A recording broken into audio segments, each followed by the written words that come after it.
session. So this session will be recorded. So dear participants, a very good morning to all. And as Dilsha informed, there is a slight change. You should make a note.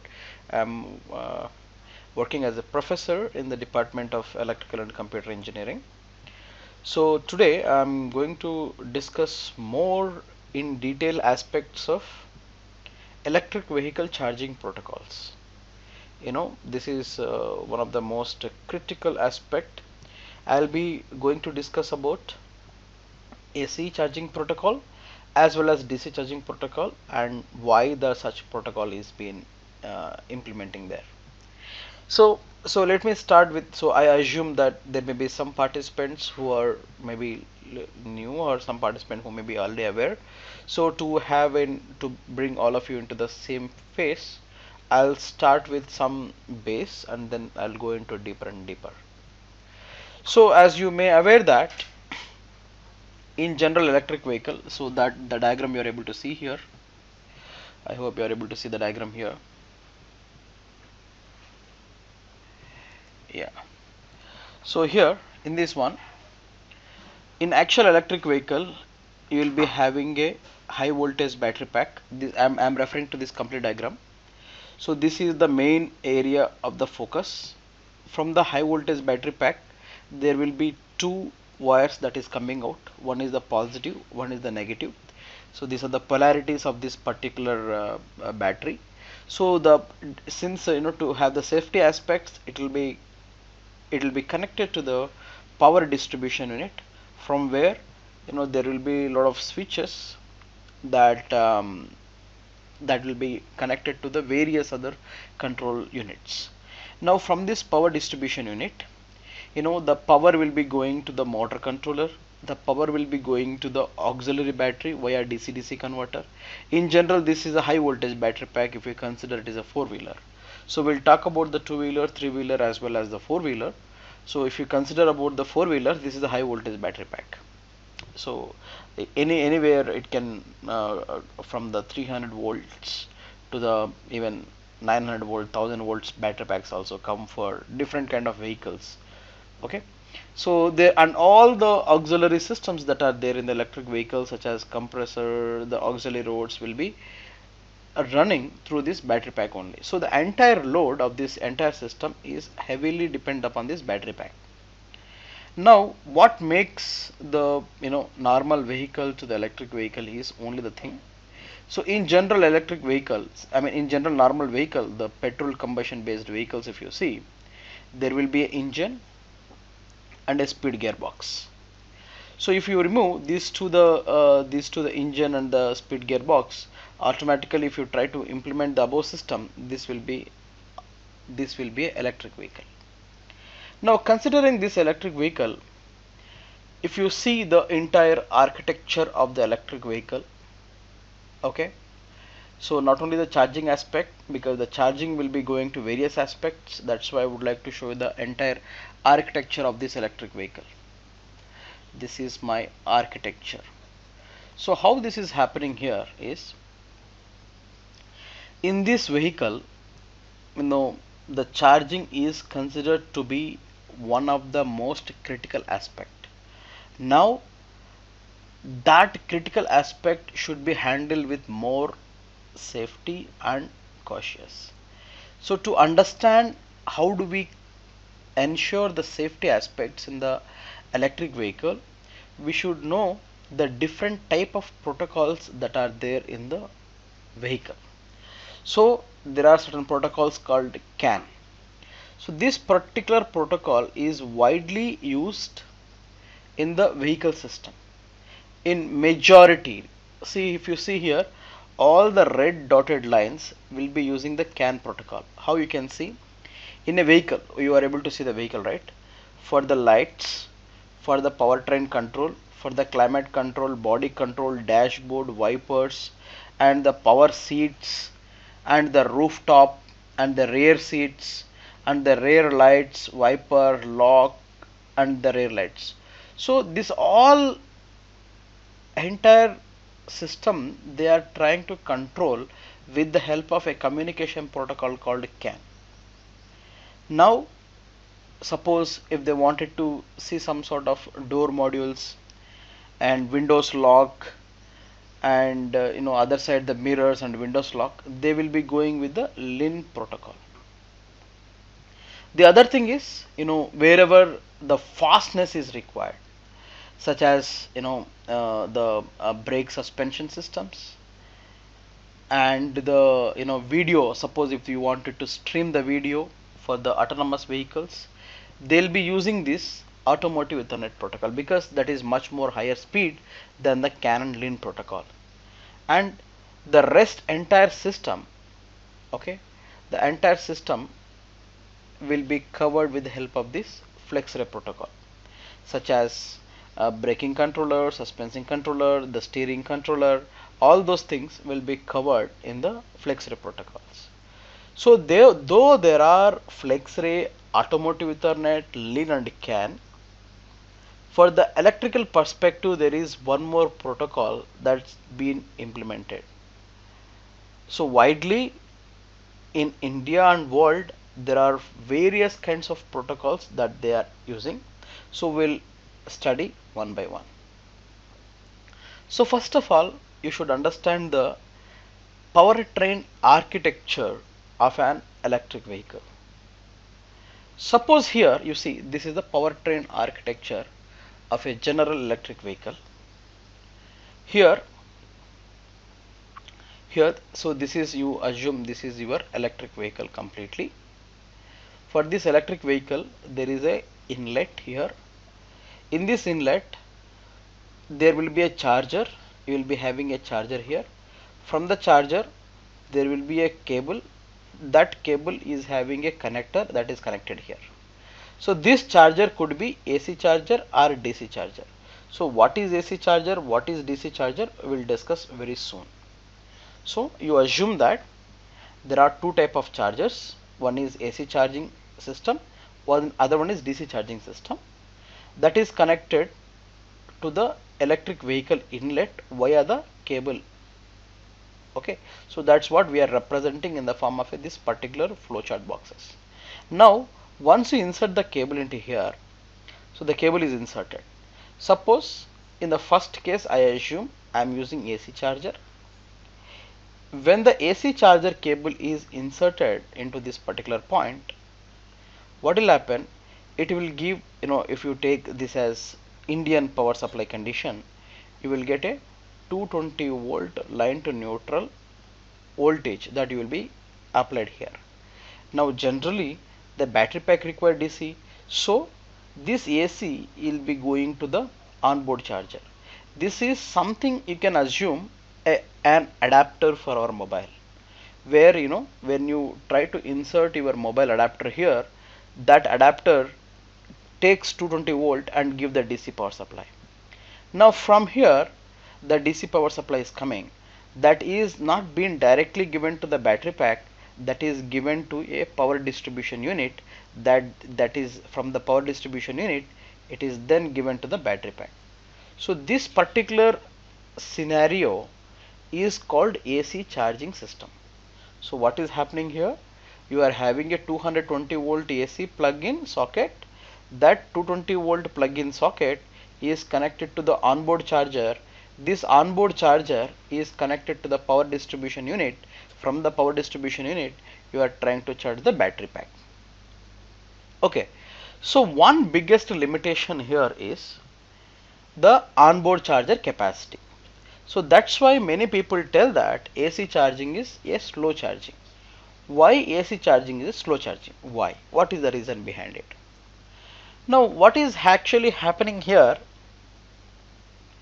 whenever you are trying to connect the onboard charger, this onboard charger is lies inside the vehicle, it require lot of real estate space. It require lot of real estate space. In the sense, the big charger that you insert into the vehicle, the more amount of space it require. Not only that, not only the more amount of space, but also the heat dissipation from whenever you are trying to charge with more amount of power, the charger size will be increased when the charger size increases, automatically you need to dissipate more amount of heat, so that complete system has to be made. So from the real, because each and every inch of the vehicle is more important, that's the reason why they will try to limit the capacity of the onboard charger. So basically that already you know that when the charger capacity is less, automatically it takes more amount of time to charge the battery.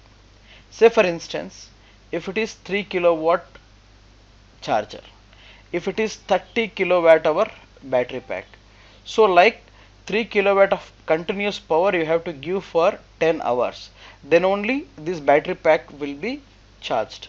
So it takes a more amount of time to to charge the battery pack. That's why it is called slow charger. That's why it is called slow charger. Other than that, nothing else. So now the second thing here is the fast charging. So now we have now seen the slow charging, why it is slow, what is the onboard charging concept that is there. Now when we talk about the fast charging, we can observe here, I'll take in another color for the fast charging. So yeah, you can see here from the vehicle inlet the power is going directly to the distribution unit, directly to here. The power is directly going here. From here the battery is getting charged. So in this case what is happening, whatever the charging unit that are there, that charging unit is something like a very big panel. So it is something like a big brother of this onboard charger, in the sense like, so onboard charger says 3 kilowatt, they can make it as a 30 kilowatt. Okay, so when they make it as a 30 kilowatt, because they kept on some sort of a foot mounting mechanism, so the real estate space is not a big deal, and they can make the heating and ventilation can be managed easily, and from here they can take a cable and they can directly connect. So in this case, this is 30 kilowatt system and the battery pack is 30 kilowatt hour. So within an hour the battery pack can get charged. So that's why the DC charging system is called the fast charging system. It's so whenever you are thinking about the AC charging system and the DC charging system, the only thing that you have to see it is the capacity of the charger. If the charger capacity is less, then the system is slow charging. If the charger capacity is more, then the system is fast charging. If you see carefully, here also from the main power source will take 220 volt supply, but the power electronics whatever is there inside here, this will convert the required 220 volt to the required DC voltage and then it will connect to the battery pack. This is the basic difference from the AC charging system and the DC charging system. Now there are certain cases here that also you need to take into consideration, that I am talking about electric vehicle in general. It need not to be the electric vehicle of four-wheeler, it can be of two-wheeler also. So the architecture of two-wheeler electric vehicle, how it is been there is, there is a battery. So this is the complete two-wheeler vehicle. In this two-wheeler there is a battery. From this battery there is a fuse that is connected. So you just try to link it here. From the battery there is a fuse that is going to a controller. This is the main controller. So this controller is, maybe it is STM32 based microcontroller based inverter system. It is basically an inverter system. Okay, so now here you can give external command to control the speed of this particular machine by using external throttle. It is throttle in the sense, you just imagine that you are trying to give some sort of a reference. It's something like a potentiometer. whenever you are trying to change the potentiometer, automatically the pulses that are going to the speed controller will changes, and indirectly the amount of power that will be going to the motor changes, and then it is on. Now to switch on and switch off, we are having some sort of a switch, and to charge it we are having a charging port. In a nutshell, if you see, there are only the three main items that are there in the electric vehicle. One is the battery, second one is the controller, third one is the motor. Now this battery and this controller and this motor can be switched on with the help of a power switch, can be controlled with the help of a throttle, can be charged with the help of a charging port. Okay, so this is the basic architecture of a two-wheeler power train segment. In this one, when you wanted to charge the battery externally, definitely what are you trying to do is, there will be a socket. That socket may be like our Indian socket with some socket and switch. So here you will be given 220 volt 50 hertz supply. So from here you will connect a plug. That plug can be connected to an adapter. This will convert 220 volt 50 hertz AC into required DC. That DC you can connect here.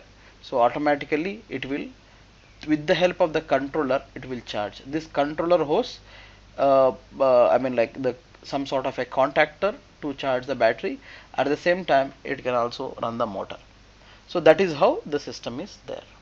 Now you understood the concept of four-wheeler, what is fast charging, what is slow charging. You understood the concept of the two-wheeler architecture. Now we will go little more in detail into the third aspect, that is three-wheeler aspect.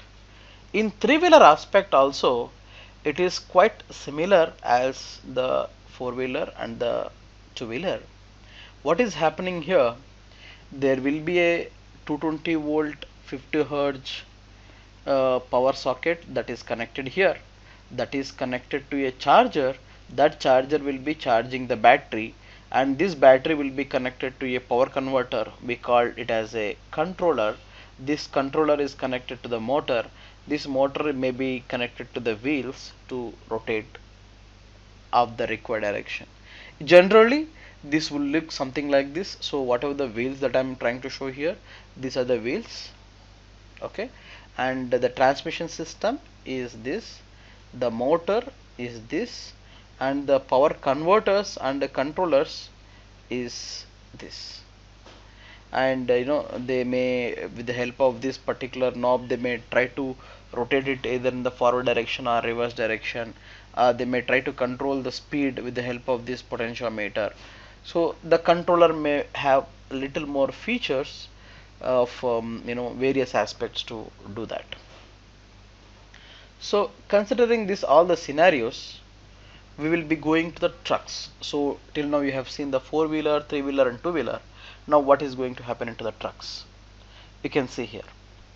So in the trucks are a big heavy duty vehicles in technology term, if I call. In these heavy duty vehicles, the battery packs will be something like this. They will be connecting in at different many locations, and there will be a power electronics, and there will be electric motors connection to here. It's a very simple. So as I told, there are mainly three items. So the item number one is your battery pack. Item number two is your controller, and item number three is your motor. So now, considering all these scenarios, among the three important parameters, we'll be mainly focusing on to the battery pack and its charging. So now I'll come to a basic step. Okay, before going to the in depth of it, I'll ask you one particular question. Okay, the question is what? Very simple. Suppose you have a two-wheeler in your home. Okay, so I'm just drawing this two-wheeler as something like this. So for our just reference purpose, and this particular two-wheeler is having a battery pack. So I'm assuming that this battery pack voltage may be 24 volts and 100 ampere hour, say for example. Now it could be lithium ion battery pack, or it could be lead acid battery pack. Anyone could be, it doesn't matter. Now suppose if I have a DC power supply in my home or a lab, so where the DC power supply is connected to 220 volt 50 hertz main power source, and I have some sort of a keypad where I can set the voltage and current, and there I'll get two terminals. These two terminals I can connect it to the positive of the battery and the negative of the battery. Can I charge my battery with the help of a simple AC DC converter? So anyone from the audience, you may just unmute yourself and then tell.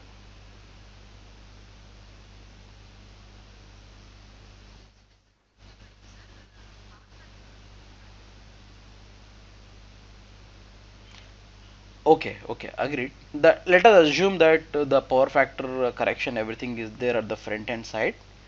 So currently I'm not bothering about the quality aspect of this power, and I wanted to have a simple AC to DC controlled converter.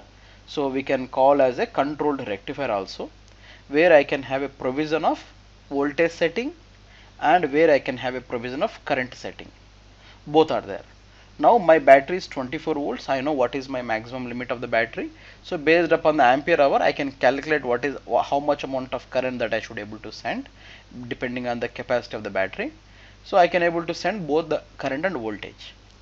Now let us assume that if that is the case, can we able to connect this particular source to this particular battery?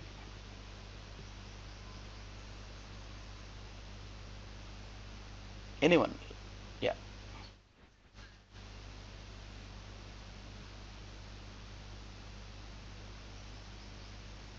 Yeah, so I'm assuming that the battery management system is there here on this particular aspect.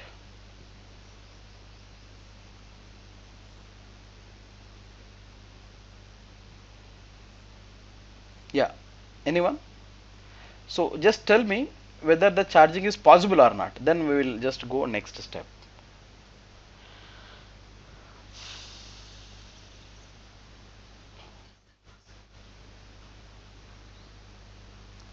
Aha. Okay, okay, perfect, perfect. You are correct. So the charging is absolutely possible in this particular case. We no need to worry about the protocol and all aspect because it is simple battery, whether it is a lead acid or lithium ion. If it is lithium ion, there will be a BMS onto it, so you will get a 1 plus and 1 minus. The BMS have all the safety features, and then we will directly set the required voltage and the required current, and then current will start charging it. The same case will be applicable to three-wheeler system also. Now I am going to the a different scenario, that is four-wheeler.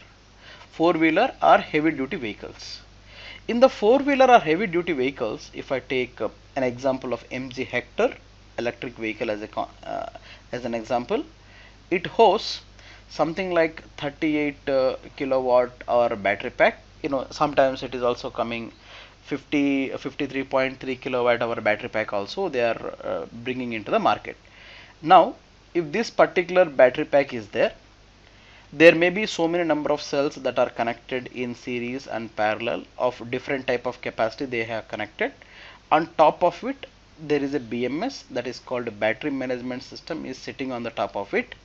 Now this particular voltage that coming at the terminals is 380 volts. Okay, 380 volt DC that is coming at the terminals. Now what I have is, suppose I am taking another same lab power supply, where in my lab I have a single phase or three phase, whatever. So if it is high power means, let us assume there is a three phase and the neutral. That power I am giving it to my, this is simply a AC to DC controlled converter. In fact, the charger is all about this, how much amount of control that you are doing.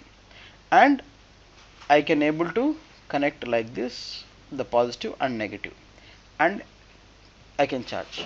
Now my question is, can we do a charging simply like this? Is it possible or not?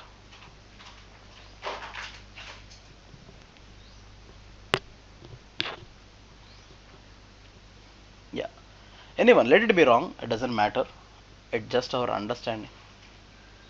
Yeah, Manimaranji, please go ahead.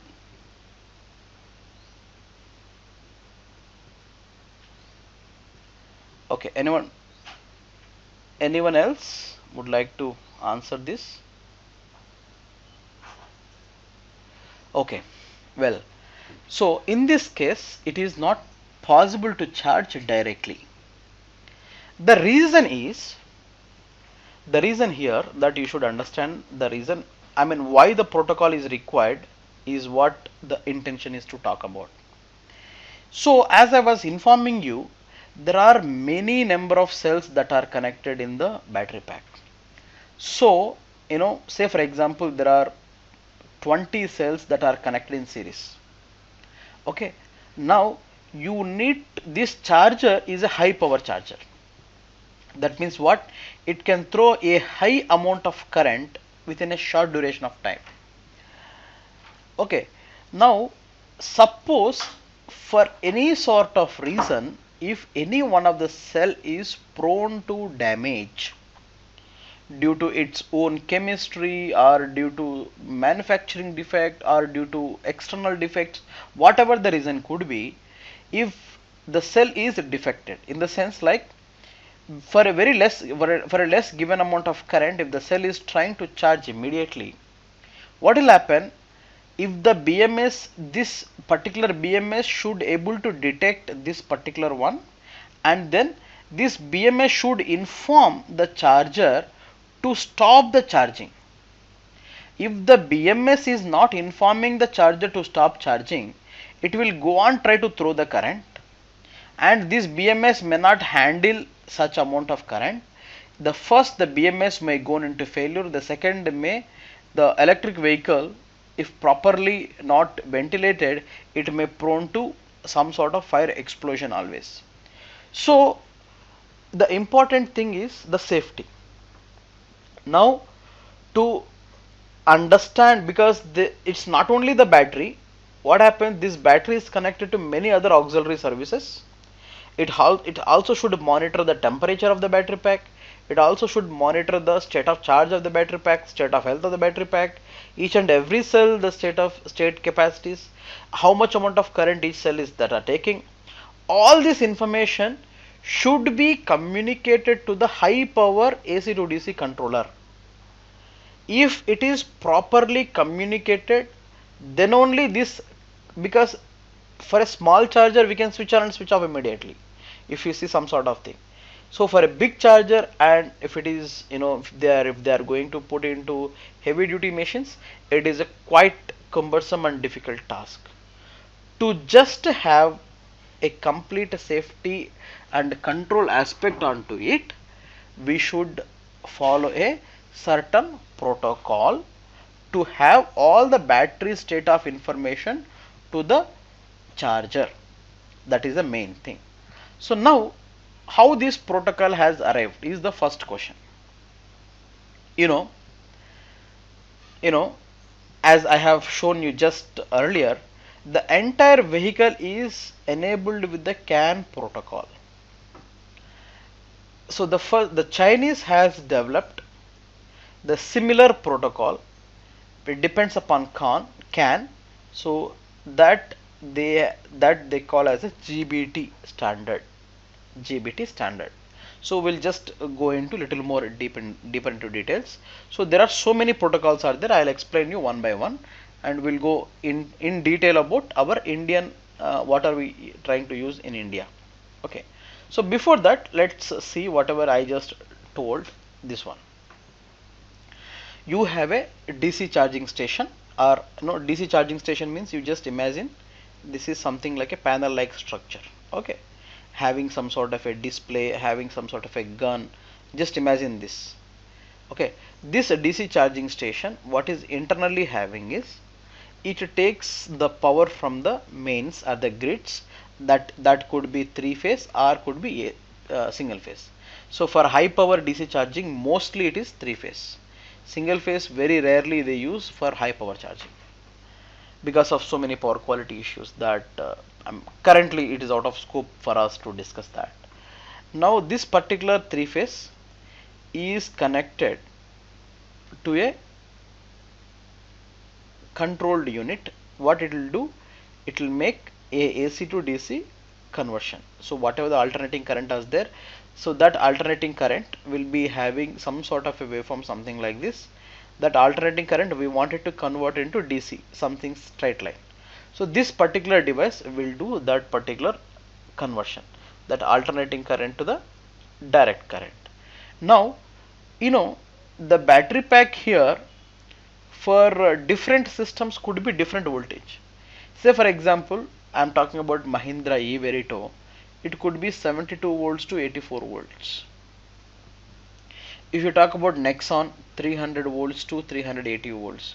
MG Hector, something similar. If you talk about some different Tesla and all, they may even go up to 600 volt. So that means what? Different vehicle will be having different battery packs. To accommodate that voltage, you should have a converter to convert voltage of one level to other level. This is called is your basic DC to DC converter. That basic DC-DC converter, depending upon the type of the vehicle that you connected here, it will adapt. Now from here what is happening? That is something called vehicle control unit. So all the information of the battery pack will be going to a vehicle control unit. From the vehicle control unit, the information is going to the charge controller, because this is AC to DC and this is DC. So from charge controller, the information will be going to the DC-DC as well as AC-DC, such that how much amount of current, how much amount of voltage is to be given, that they will completely take care here. So in a nutshell, if you see, observe carefully, it is simply a AC source connected to a rectifier having a DC-DC converter charging. The information of the battery charging is going to one control unit. That information is going to apply to the charge control system. That charge control system dictates how much amount of thing that is going to happen. Now this charge control system and the vehicle control system, there is some sort of communication protocol is existing.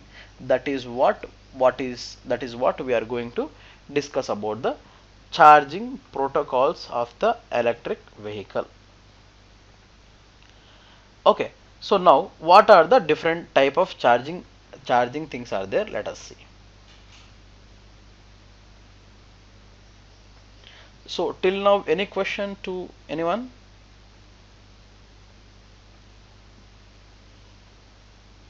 Okay, you are free feel to ask the questions in case if you are missing some point, because it is ultimately we are trying to understand how the things are there, right? Okay, so first, you cannot put charging on your own, kind of whatever the charging that you want, you cannot keep it. That is obvious. You should follow some sort of a standard. So for the AC and DC charging standard, that is EV charging mode, we'll go with the standard called IEC 61851-1. This is the standard that we are going to follow. It will be there in the internet, you can find it. So in the AC there are three modes of charging. In the DC there is only one mode of charging. I mean, nowadays the DC charging is really going really fast, and that they may adapt into the standards very soon or later. So in this one, in the mode 1, what is happening, that is the domestic socket, whatever there in our home, that is directly connected. There is no adapter in between and all those things.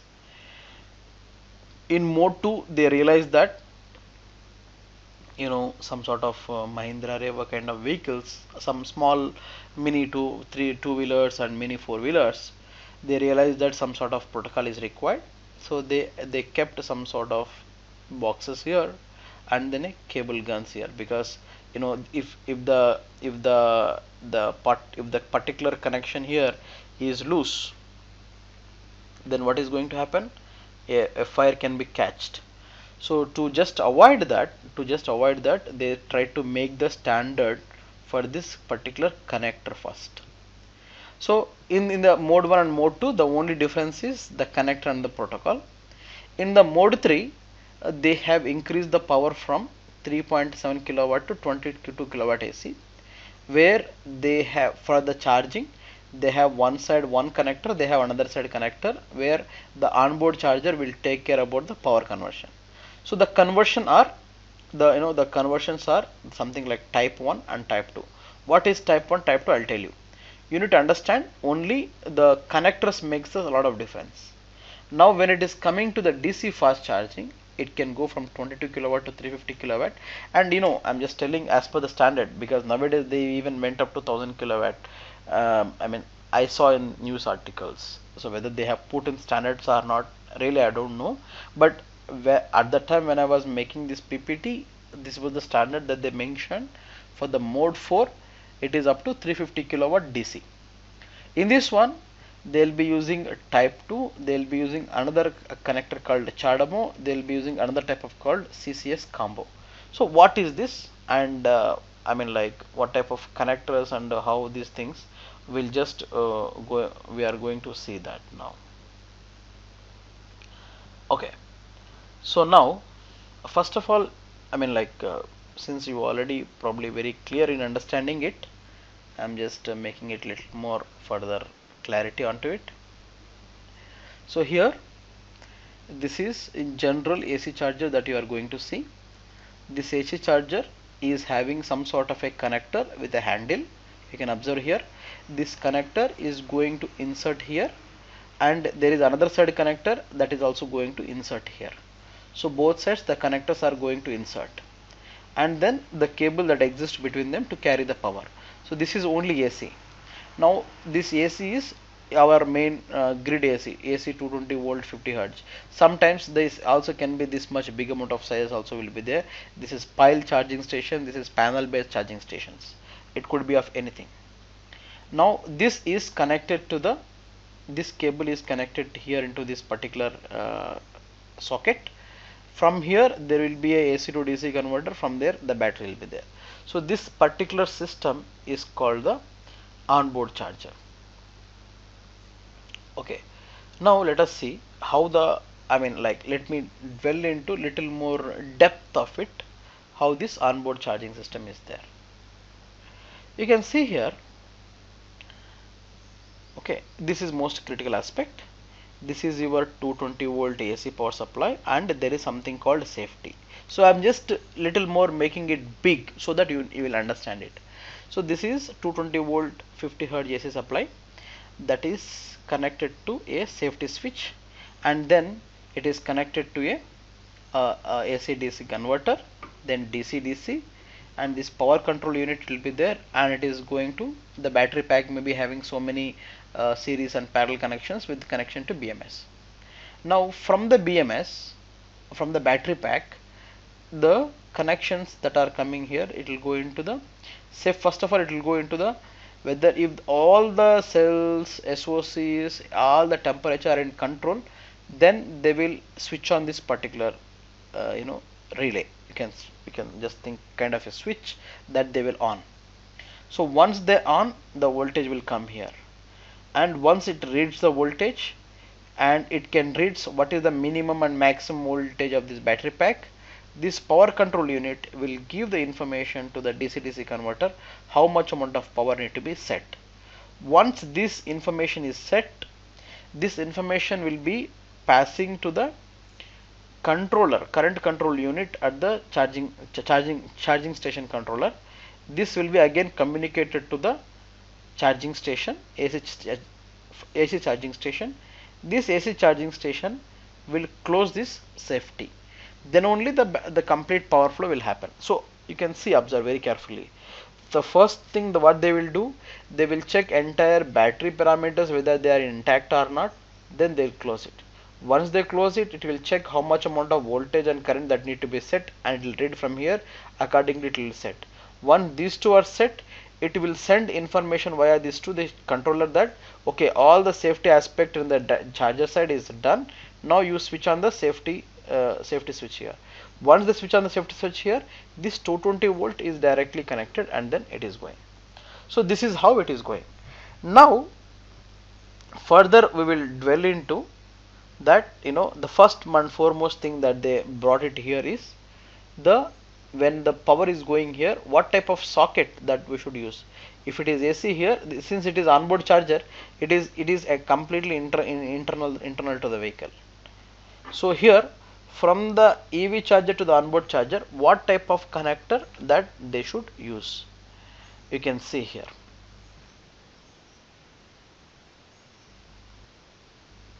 Okay, so here you can see initially they were using a type of connector called type 1.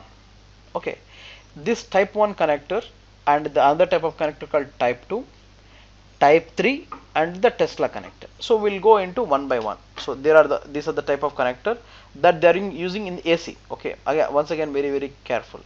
I am telling only about the AC, not the DC. Okay, so in the AC, so here you can see. So one by one I'll just try to copy. So here this particular type of connector is called the type 1 connector. Okay, you are able to, I hope you are able to see it clearly. This is the type 1 connector. This type 1 connector, it is as per standard of SAE J1772 standard. This particular type 1 connector they made, just for ensure the safety is proper. So what are these kind of things, how it is looking like, you can be able to observe here. I am trying to relate both of them here.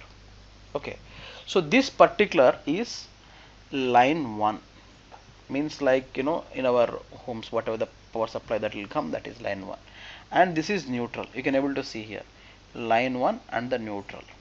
Okay, now there is something called earth here. So this is also earth. In generally, the 3-pin socket we have, these are the 3 terms, right? Line, neutral and earth. Same thing will be there here also. Now there are 2 important pins that you can able to see here, this one and this one. This is called the proximity pilot, this is called the control pilot. So this is where the communication will happen between the electric vehicle and the charging station. So what is proximity pilot?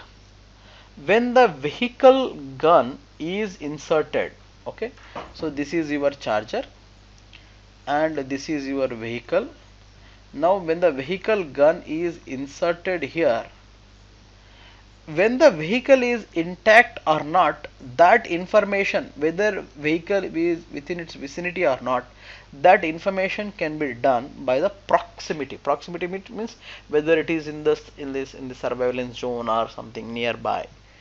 And the control pilot will give rise to how much amount of current or how much amount of power that should be transferred. So this is called the particular type 1 connector. But the important thing here is the power capacity is limited in this particular type 1 connector. Now we need to increase the power capacity. So to increase the power capacity, people started, instead of going to single phase, people started to go to 3-phase system. So in this 3-phase system, again, all this information that are there, it is there in the standard, IEC standard, IEC 62196. In this second chapter you can able to find in this information. Okay, so in this one, in earlier case if you observe, you have only one line, one neutral. in this case, if you observe, you have line 1, line 2, line 3, three-phase system. So almost the power is 3 times with a neutral. So there is earth and the communication is common, that is control pilot and the proximity pilot. See how simple it is. So this is they called as type 2 because this particular connector, you can use it for single phase. If you take line 1 and a neutral and with the help of control pilot, proximity pilot or protective earth, you can use it as a single phase. Or if you want to increase the power capacity, you can use it for three phase also. That like line 1 you can use, line 2 you can use, line 3 you can use, and neutral also you can use, and you can able to control with the help of the control pilot and the proximity pilot with the help of protective earth. You can use for the both. So this is called the type 2 connector. So why basically the type 2 connector used? This type of connector is actually approved as per the European Union standard. This connector stands out with a unique design, rounded about a flat edge here. Okay, on the top basically. Its pins is distribution is similar to the type 1, but it includes only 2 more pins corresponding to the 2 extra phases needed for the 3-phase charging. So it allows the charging between 3 to 43 kilowatts and can support a single phase up to 16 ampere and 3 phase up to 63 amperes. Okay, so like as an evaluation of this connector, which includes additional lock, sometimes what they did here, they included a lock feature also. Why they have used lock feature is whenever you are trying to charge the vehicle and in the vehicle gets started and it is going out, it's really a dangerous situation, right? So just to avoid that, they also put a safety feature into the lock that when the lock is there, the vehicle will shut down, so the vehicle will not start.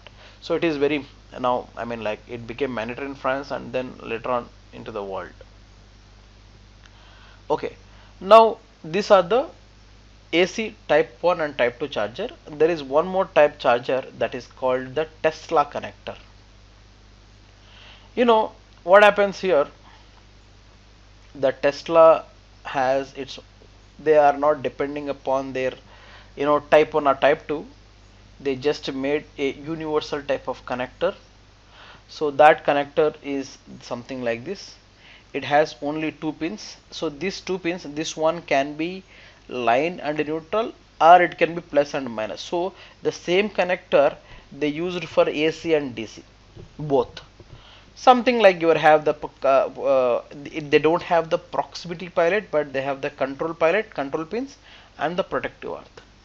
So in a nutshell, if you see, you have seen mainly till now the 3 type of connectors that will be used in the electric vehicle charging. So one is the type 1 connector. So how the type 1 connector looks like?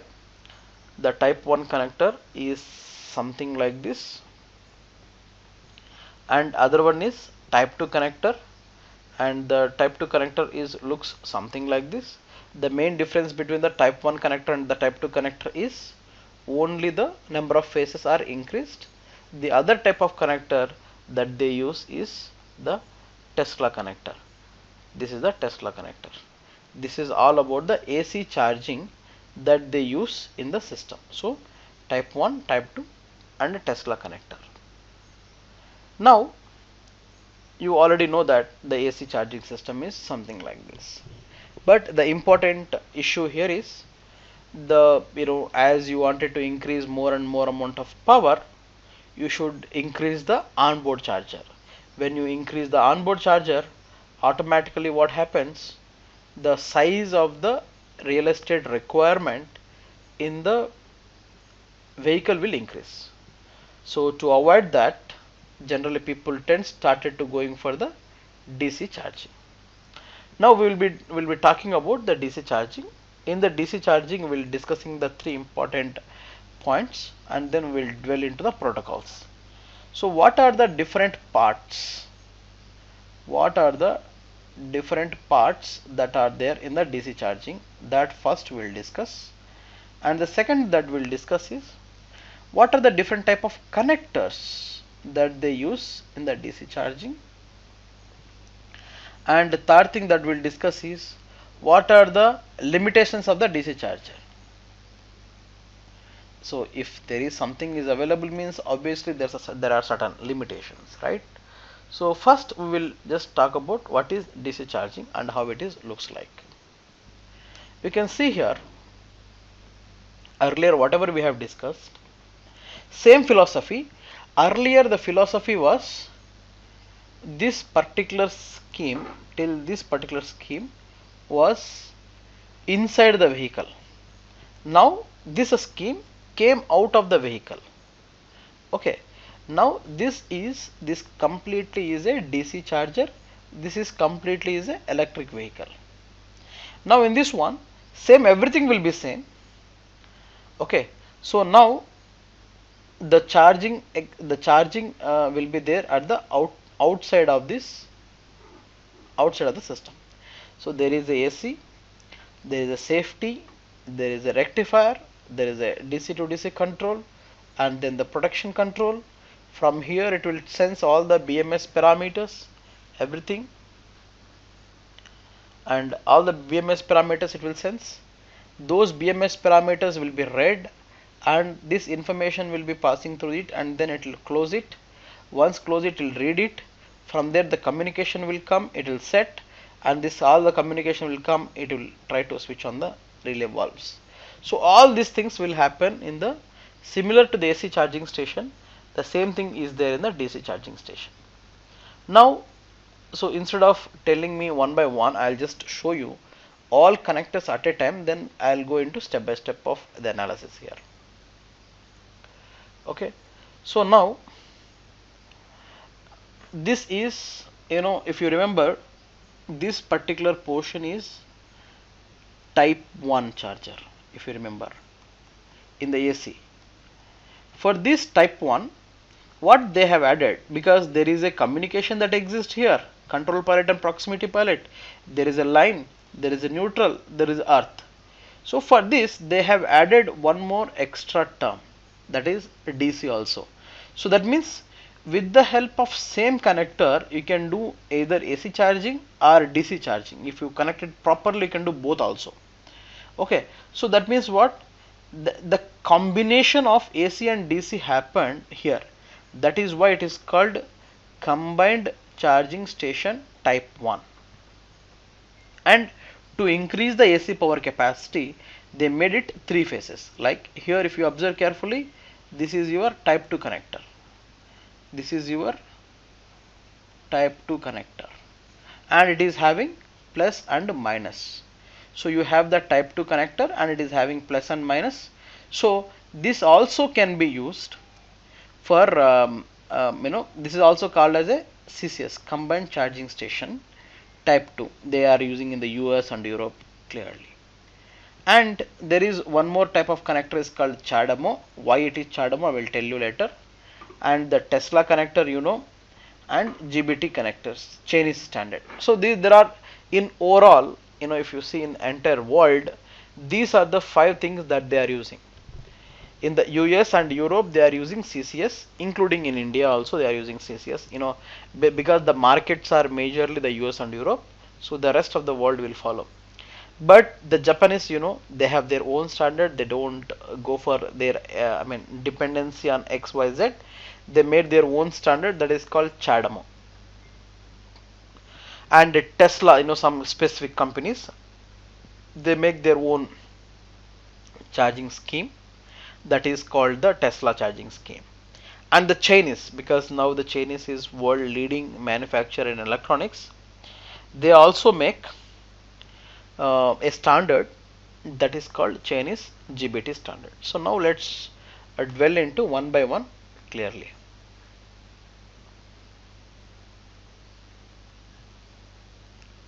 Yeah, so if anybody is unable to understand, please let me know. I can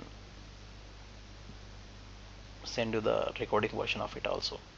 It's there now, I'm recording actually.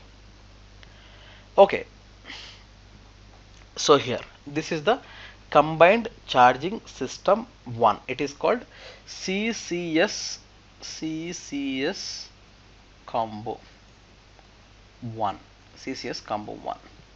In this one, you already, as I already told you, this CCS combo 1 is based on the SAE J1772 type 1 connector that I already mentioned, this type 1 connector, by adding 2 additional pins.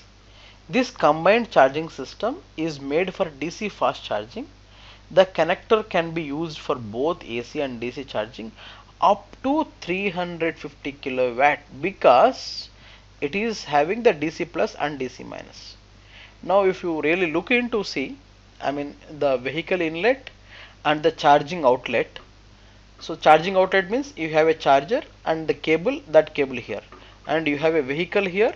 On the vehicle you can see this kind of connector here. So this kind of cable you try to insert into this. So it is having DC plus, DC plus, DC minus, DC minus. You have protective earth, control pilot, proximity pilot, as well as line and neutral. So line and neutral. So that is how this is the CCS combo 1. This is the type of connector that they used. So another type of connector that they use is CCS combo 2. That is combined charging system combo 2. It is as per the standard of IEC 62196-3. You can see this in that particular. So in reality, how it look like combo 2, you can see. Okay. So sometimes here you can see sometimes also they will be using exclusively for DC. Sometimes they will use for AC and DC both. Okay. So here if you see, this is the socket that is available on the electric vehicle. This is the socket that is emanating from the gun. Now what is happening? It is having line 1, line 2, line 3 as well as neutral with proximity pilot, control pilot and the protective earth. So as well as with DC plus and DC minus. So if they want to use AC charging, they can use this particular port. If they want to use DC charging, they can use this. So this can be used for the both AC and DC. And the communication between the vehicle and the gun will happen via communication called PLC, power line carrier communication. So the voltage range, it can start from 200 volts to 1000 volt, and the maximum power could be up to 350 kilowatt. So these are the general in world they are running, even like US, India and many other locations who are following the US, they use this and including the Europe, they use that kind of infrastructure for the charging station. Now in Japan they use something different. This is, they call it as a type 4. Okay, what is this? So here it is exclusively only for DC charging station. They are not using for AC. And if you see the pins, there is a DC plus, there is a DC minus. The communication between the vehicle and the charger will happen through the CAN. So earlier when we talk about the AC and DC combined charging station in the earlier, just before in the CCS, we talk about the communication between the vehicle and the charger. It happened through power line communication, whereas the Japanese adapted the CAN communication. That is the CAN communication happening between the electric vehicle and the charger, and they have put extra protection that to enable or disable the charge, or to charge start and to charge the stop, and they have the proximity pilot. So generally I was telling three things: control pilot and the proximity pilot. So here the control pilot comprises of the CAN. It is having two wires, CAN low and CAN high, whereas proximity pilot is still there, and they have added extra features of whether to start or stop the charging, whether to enable or disable the charging, or and there is something called a ground wire. So all they have, and one future purpose they have given. So what is this CHAdeMO? What is this CHAdeMO? So CHAdeMO is the contraction of charge move, but the acronym is also present in the Japanese sentence. What is that Japanese sentence? O cha demo ikaga desuka in Japanese. What does that mean? You will have a tea while the car is charging. This sentence represents the will of association composed by Toyota, Mitsubishi and Nissan among others. Fast charging with direct current. That means it can be therefore installed as a second socket in the vehicle manufacturer to alternating charging socket. That means what? While you are having a tea, your car can get charged. That means that much fast amount it can go up to. So it can deliver up to 62.5 kilowatts and reach 120 amperes. And if you see CHAdeMO 2.0, it can go up to 50 to 500 volts. I mean, like up to 200 kilowatt. Like up to 400 kilowatt. CHAdeMO 2.0 is up to go to 400 kilowatt. So that is how that much they have made the infrastructure in the Japan. Okay. So another connector, as I was telling you, in the DC system itself, there is one more connector, that is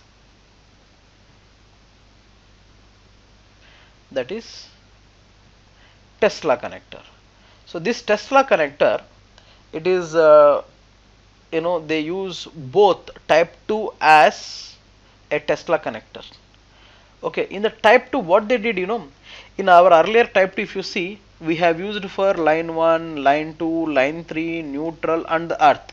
But what they did, they have used two combined, they used DC plus, these two combined they use DC minus easily, and let it be the earth will be there, control palette and proximity palette let it be there.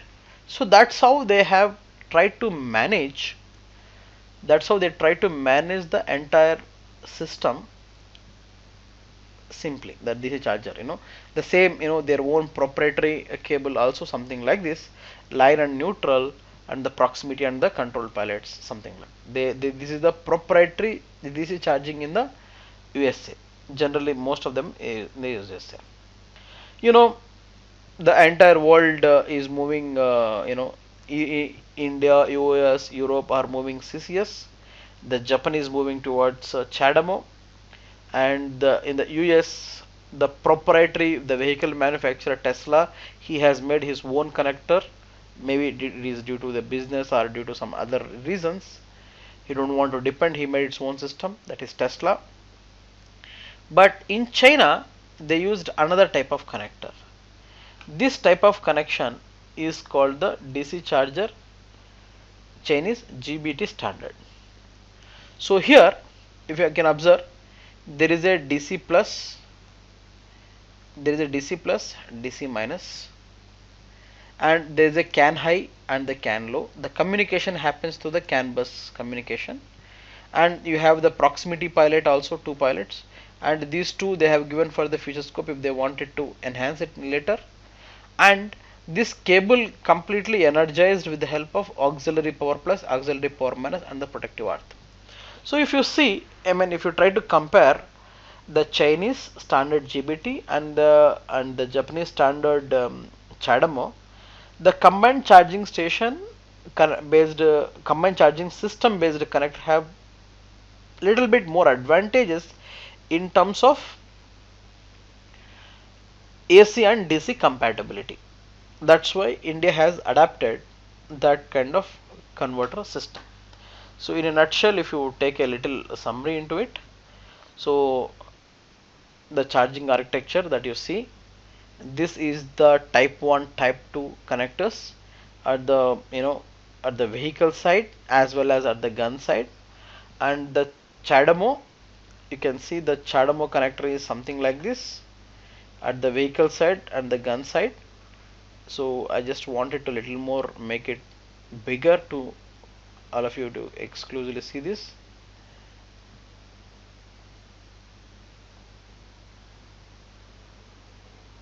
Yeah, so that is how the CHAdeMO connector, you can observe how big connector it is. And you have GBT connector. So yeah, so this is the GBT connector that you have. You can observe the GBT connector, the vehicle side, how what the gun side looks like, how what the vehicle side it looks like. So these are the different type of charging cables that generally we use for the charging station. Now we understand the complete scenario of the AC charging system and the DC charging system, and what type of cable connectors that are being used in the AC and DC charging system. Now we'll dwell into the important aspect of it, that is the communication part of it. Okay, so as I was already mentioned it to you, it's very clear. From the AC grid you will be having AC charging station, and this AC will be connected to here. From here there will be an onboard charger, it will charge the battery, and there will be a charge control unit that will communicate to this charger, and that will communicate to the onboard charger. Similarly, if you're talking about DC, there is a complete power electronics here which will convert AC into DC, that will force to the communication. That communication will charge it based upon the communication happening to the electrical ECU. Okay, this one I took it from the website called Vector, so I am just giving references because it's necessary to cite that particular website. So vector.com, you can see their things in this particular website. Now, as you are able to see, the communication is the most important thing. So how the communication is happening, how these things are happening, you can able to see now here carefully. See this. So I just put everything into a proper diagrammatic fashion.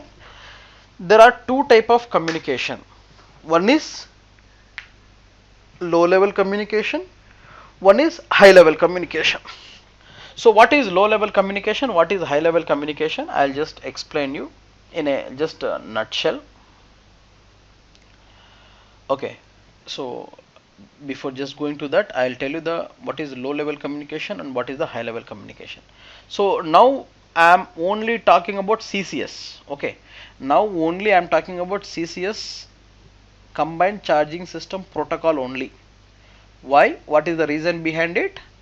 Because in India, Europe and USA, the most of the countries in the world, they are going with the CCS protocol. That's why I'll only talk about this CCS protocol.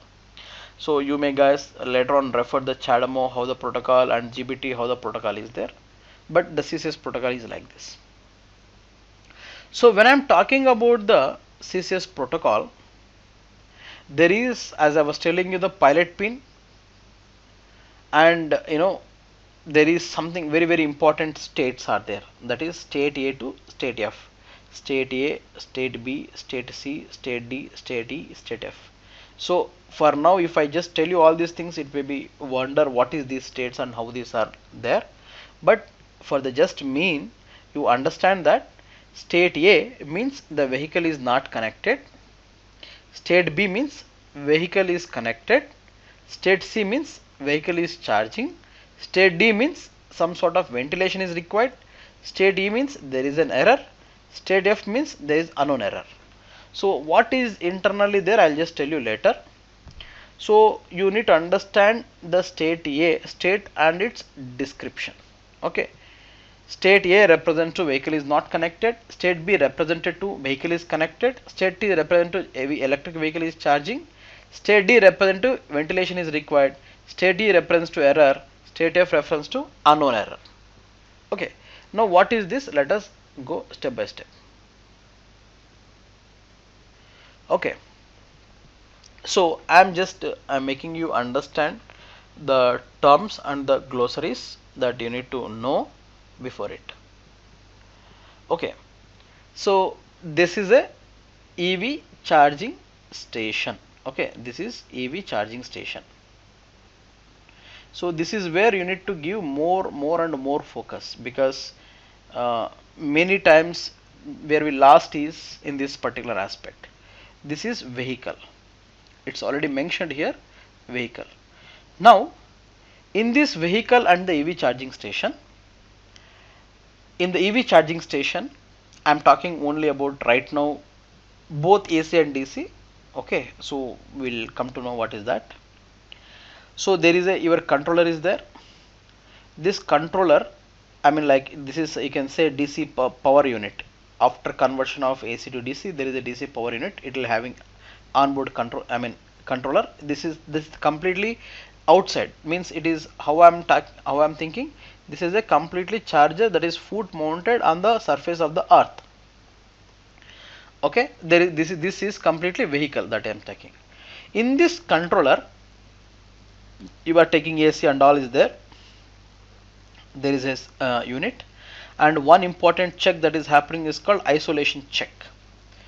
So what is isolation check? Sometimes it also it talks about like how much amount of insulation that is exists between them. Then isolation check followed by here the, there is a relay that is very important to switch on a high voltage battery. This battery is having communication, having both high level communication and low level communication, both are there. This is coming here. Now this supply equipment also will be having a controller which takes this high level and low level communication, and it has to check, when the proximity pilot and protecting earth are connected. When these two are connected, it will check that okay, earth and earth are connected, it became earth common. And the proximity pilot, that means what, when the lock is happened or not, it will able to check here.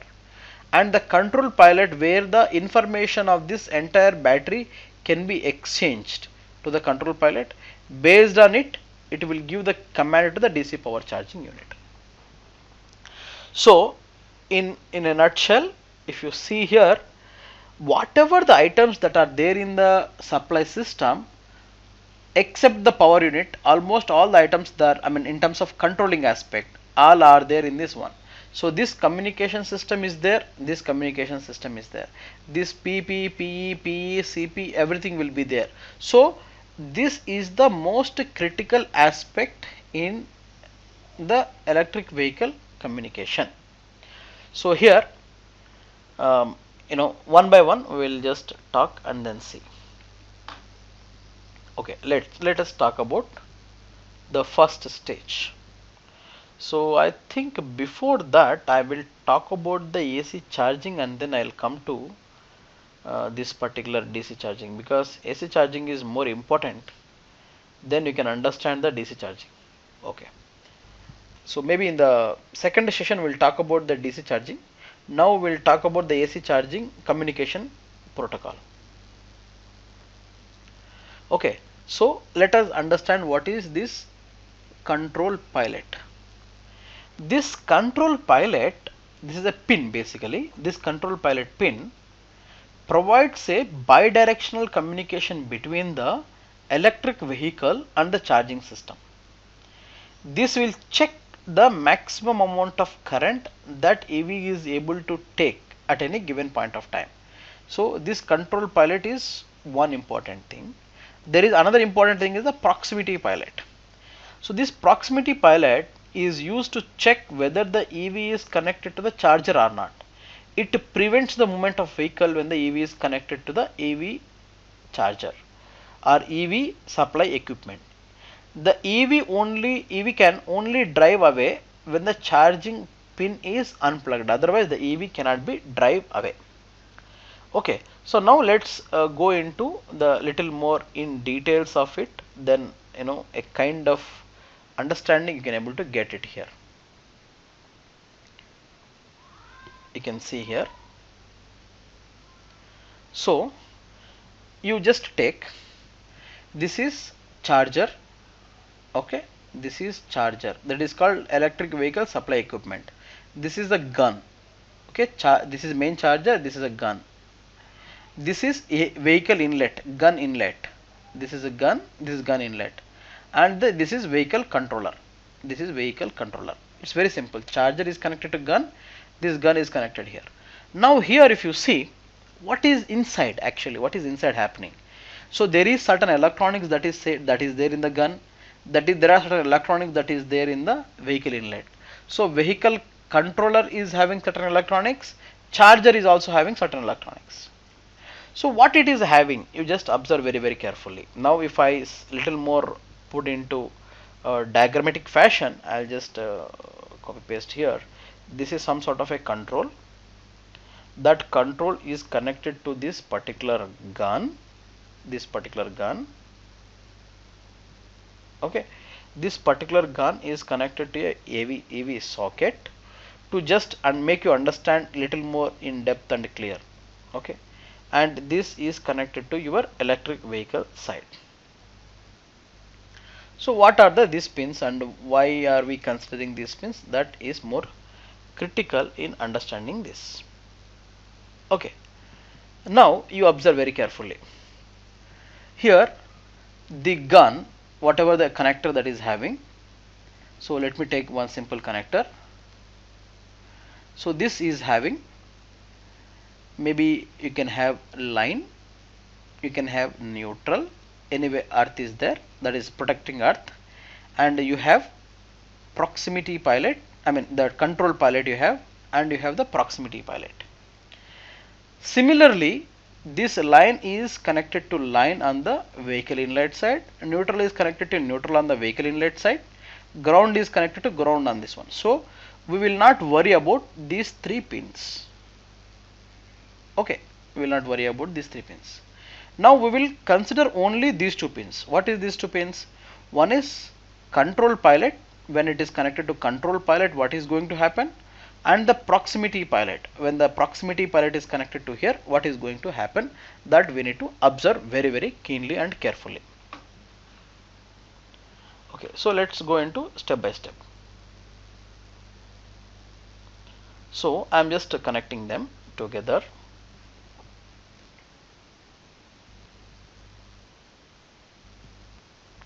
So I connected them. Okay, so I'm not worried about this top 3 pins, as I told you, the line, the neutral, the earth. So now I connected a cable. So now what happens? The cable is just inserted into the vehicle. When the cable is inserted into the vehicle, what happens? These electronics are coming to picture. Now here there is a 5 volts that is connected to a resistance. This is also connected to this resistance. Now this is connected to one more resistance here, and something is happening here. Now so let us talk about that particular electronics. So what is that is happening? What is that is happening? So now I am focusing on to this particular proximity pin only. Okay, so what is this particular proximity pin? This is the electric vehicle. Now 5 volts is connected to the 330 ohms, that is in parallel with 2.7k. when it is plugged, using potential divider arrangement, you already know this, right? Okay, so let us take the states also. What is the state that you are trying to get, and what is the resistances that you already know. Now what is happening? Suppose you have not pressed this R7 button. Suppose this is open. When this is open, what is going to have? This 5 volts is come as a potential divider arrangement here, that is 2.7 into 5 divided by 2.7k plus 330 ohms. So that voltage will come into picture. That particular voltage will be implied across this particular resistance. Okay, so that particular, so if this is not connected, you are going to get 4.5 volts.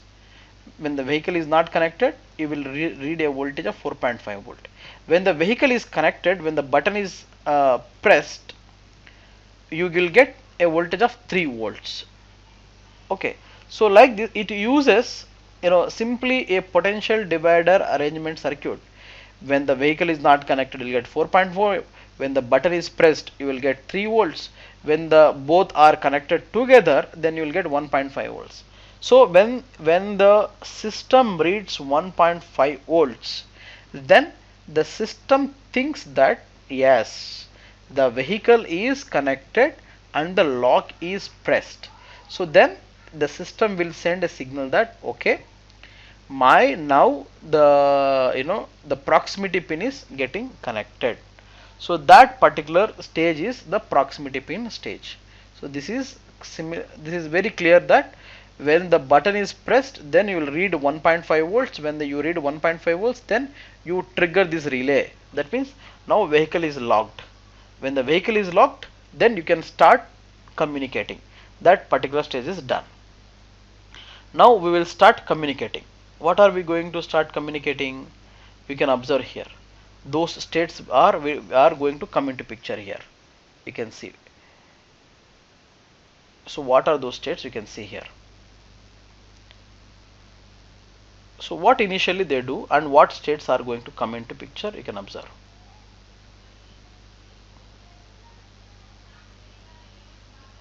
So here you can see.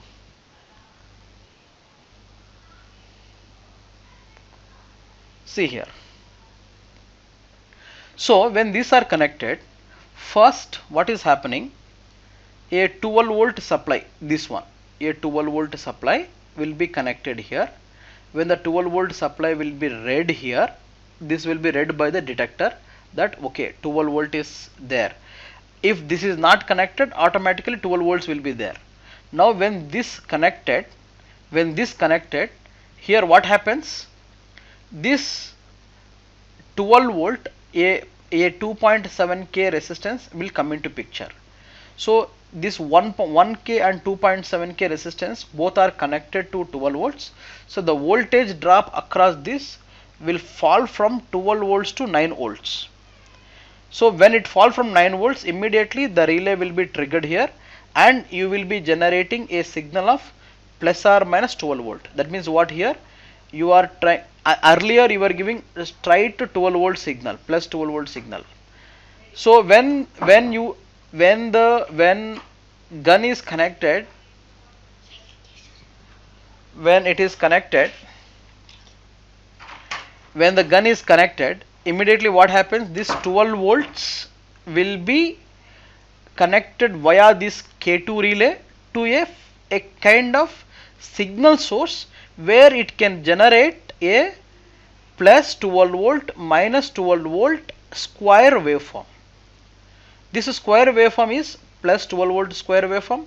This is minus 12 volt square waveform, and the frequency here is 1000 hertz.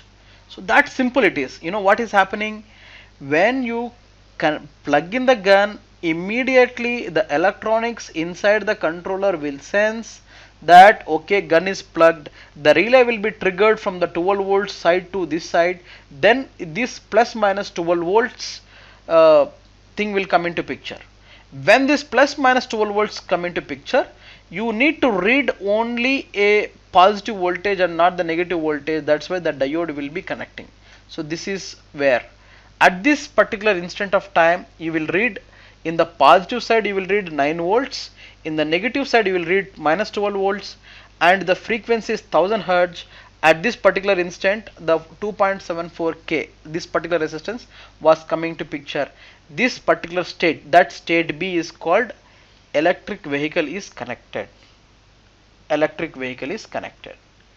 Now what is going to happen? Once the electric vehicle is connected, immediately the another resistance, that is 830 ohm resistance, will come into picture, and the total, I mean that 1.3k will come into picture. This will trigger.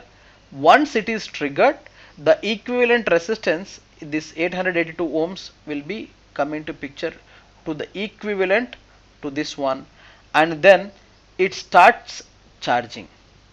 So this particular state is, when you see that, at that time the voltage will be 6 volts and the minus 12 volts will be there on the negative side. EV start charging.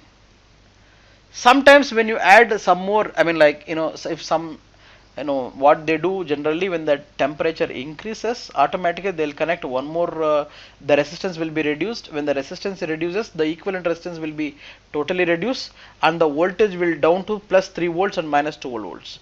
At the time, the EV says the ventilation is required. If some other state, something 0 volt is coming, some other voltage is coming, then these are considered to be errors. So now if you see the entire game of the AC charging station is just in the controlling of the voltage. If the plus 12 volt is there and there is no minus 12 volt, then we can say that vehicle is not connected. If plus 9 volt and minus 12 volt is, say that vehicle is connected. Plus 6 volt and minus 12 volt is a vehicle is charging. Plus 3 volt minus 12 volt is that means the vehicle has a lot amount of heat is developed and a ventilation is required. And when it is coming to 0 volt, an error will be there, and if it is going to some other state, means there is something called unknown error will be there. Now if you see how the waveform looks, when you do practically how the waveform looks like, you can able to see here in terms of the states. In the state, say in the state A, you can see only plus 12 volt, there is no minus 12 volt. In the state B, the 12 volt will be converted to 9 volt and minus 12 volt. So plus 9 volt and minus 12 volt. The frequency here is 1000 hertz. Now this is EV is connected and EV is ready. EV is connected, charging station equipment is also ready. Now when the relay inside it, that K1 is triggered, it will go to 6 volts, the vehicle is charging. So we can see here plus 6 volts minus 12 volts. And then if you try to remove, again it will go to plus 9 volt minus 12 volt. Suppose, like if something goes wrong in the diode, so it is showing that diode check is failed, there is an issue here. And when the automatically if 12 volts is coming, it is not charging. So this is sequence you can see, when you try to do the experimentation, you can able to see this. So with this you just understood that the AC voltage charging protocol is very, you can make your own AC charger also. So I'm just telling you, in case if you are any one of you are interested, you can make your own AC charger. You can take one microcontroller, you can take the relays connection here. So the relay will be connected here plus 12 volt, the another relay will be connected to plus 12 volt. Here you can take line, okay, line in, line out, neutral in, neutral out also you can take. So you can try to operate this relay 1 and relay 2. This transistor are to just to drive the relays. It acted just like a switches. There is nothing big deal here in this. Now in the CP pin, you try to see what is the voltage, when you try to insert what is the voltage and try to compare with the PWM. Then according to that you can give the signal. So if you little more dwell into depth of this voltage measuring unit, here you can see this particular circuit functions as a voltage comparator, where it analyzes the PWM signal in relation to a reference voltage. If the reference voltage, surpasses the PWM voltage, the output is plus 12 volt. It acts as simple comparator. Say for example, I'm just telling you one simple example. This is plus and this is minus, and we are getting some here. So if it is 12, if it is 0, so it will compare which is high. So depending upon the high, it will either positive or 0. So if one is 12, one is high, it will give positive voltage. Say for example, if negative is high, positive is 0, it will give negative voltage. It's just like compares like this.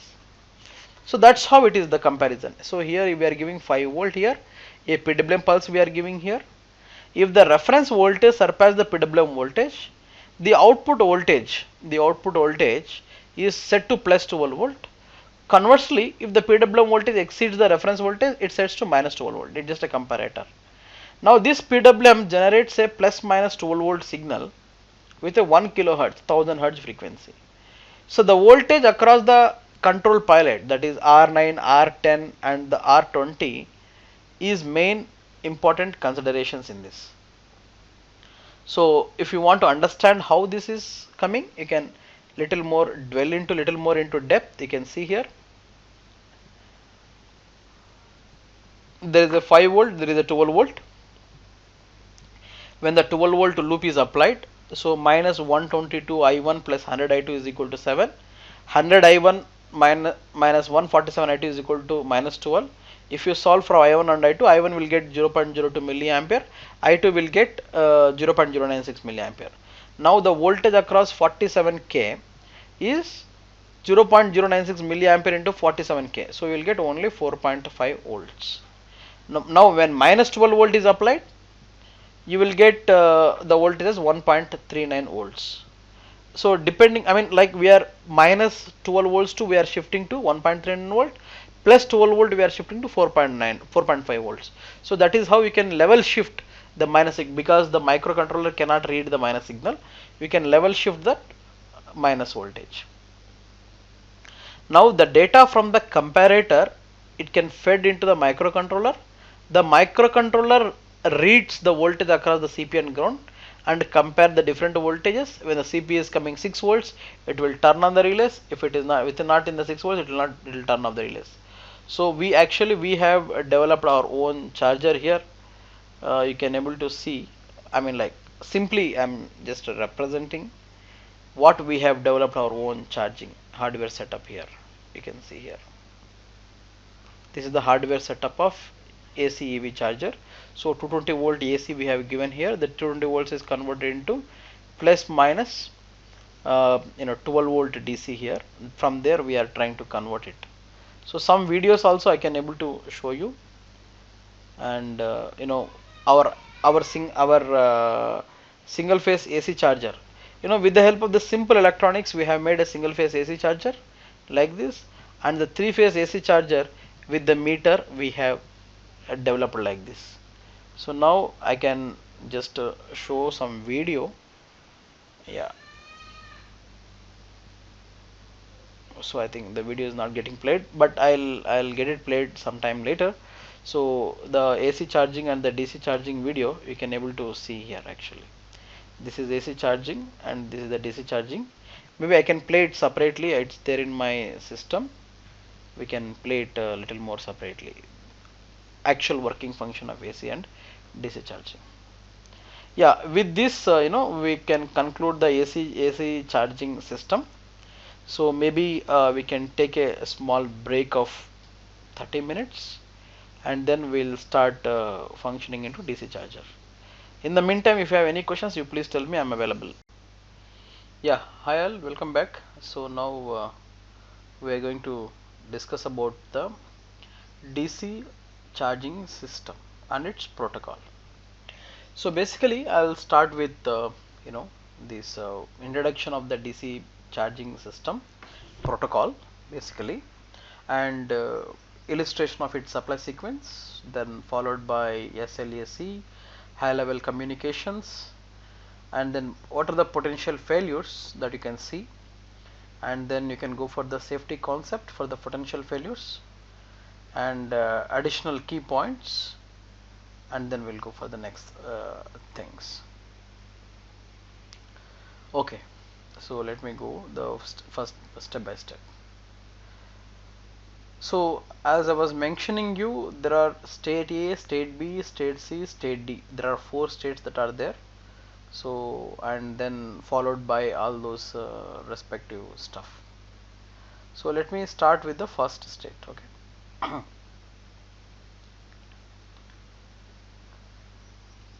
So I'll just copy that.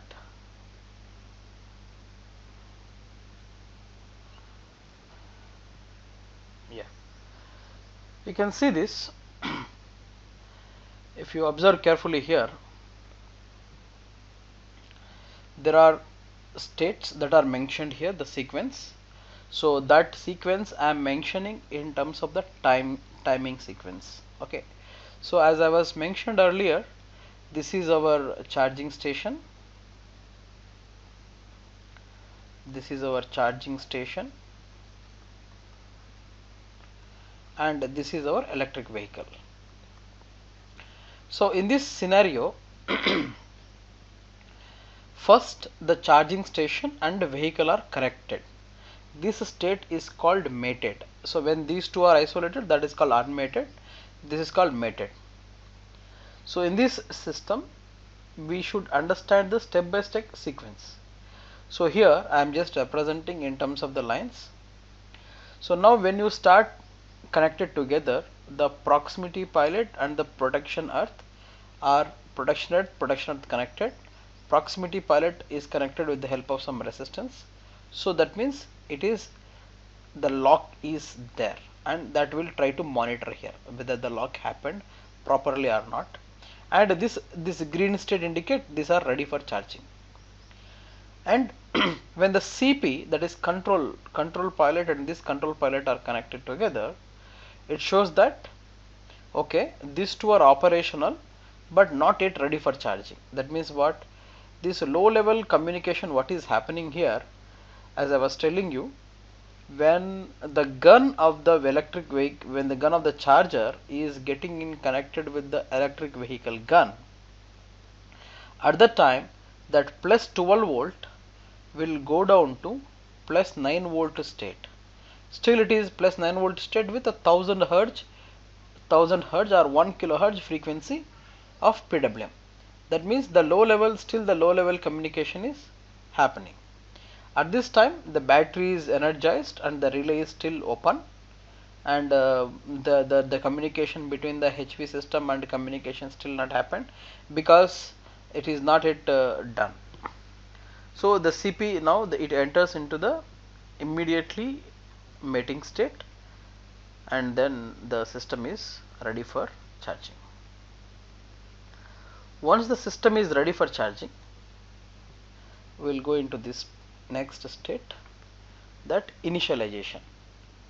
We will go for initialization.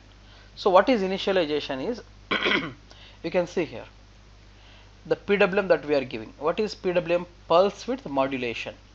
Pulse width of the pulse we are trying to modulate, width of the pulse. How much amount of on time to the total time. For example, here total we are trying to tell that 1000 cycles per second. So the complete one particular cycle is 1 by 1000 times. So how much time it is on to its total time indicates its duty cycle and if you multiply with 100, it is called a duty cycle 100%. So this particular duty cycle depends on the whether it will be going for low level communication or high level communication. So here one important thing that you need to note down is, in the low level communication I was telling you that the system will be connected to 1000 hertz with plus or minus 12 volts. Now that in the low level communication you don't need to see any sort of electric vehicle communication parameters. The reason being is the voltage and the current that you are giving in the low level AC charging system is very less. That's why you don't need to worry much about this communication. Now whenever you are trying to reduce the PWM in between 3% to the 5% PWM, when you increase the PWM duty or when you decrease the PWM duty to 3% or 5%, 3% means only 3% of its total time is on, or total 5% of time it's on, in between 3 to 5%, then immediately the high level communication will be ready for the communication. See, if you see earlier thing, this high level communication was not yet activated, it is still in the gray color, not in use. When you try to change the PWM, the high level communication start activated, it is started ready, but it is not for it is just ready, but it is not operational. Okay, so now the important step describes between the low level communication and high level communication is the PWM duty. Okay, if the duty is 3 to 5%, then the system will enter into the high level communication. This particular stage is called initialization. So now the system is initialized. Now once the system is initialized, we need to check for the another important parameter, that is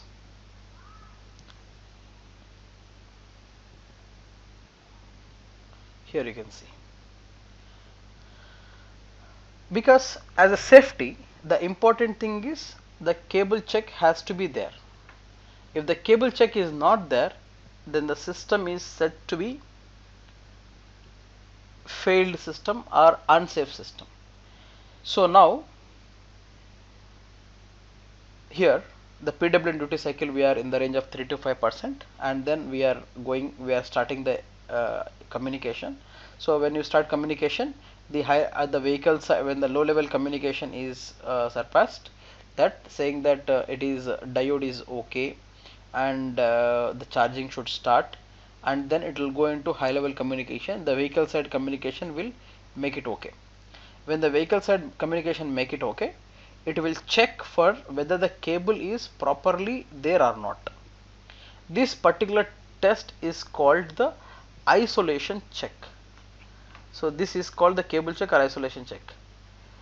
So here, after the connector lock has been confirmed, this particular cable insulation will be checked whether the insulation is there or not, and it will report its isolation state. Okay, if the insulation is there, it will report that yes, the insulation is there. Now let's go ahead to the next state. What is the next state? That is the pre-charge state. Okay, so what is that? Let's see it here. So at any point of time, if you're finding any difficulty, you please let me know. You can unmute because I cannot see the chatting, so I cannot exactly tell you. You can unmute and you can speak. So here, one important thing that you need to understand here is, once the cable check is done, it will allow the high level, it will allow the PLC communication in the electric vehicle side, PLC communication in the supply equipment. This supply equipment is vehicle. Both will start communicate together, and the DC power will start sending the power. How it will send power? So it has to check the isolation is more than 100 kilo ohms. If it ensures that isolation is or insulation is more than 100 kilo ohms, then it sends the validation signal that the cable check is done. Now let's go for the next step. What is next step is the pre-charge. So what is meant by pre-charge? You know, one thing you may be knowing that, suppose if there is a battery, okay, this battery say 100 volts or maybe 200 volts, 300 volts. Suppose if this battery, and there is a say DC-DC converter or DC-AC inverter, whatever it is, and here say there is a battery and there is a DC-DC converter or DC-AC inverter, whatever it is there, that doesn't matter. I have a system something like this. Now I wanted to close this. Okay, there is, let me assume that there is some sort of a MCB control or some control mechanism is there. In this control mechanism I want to close it.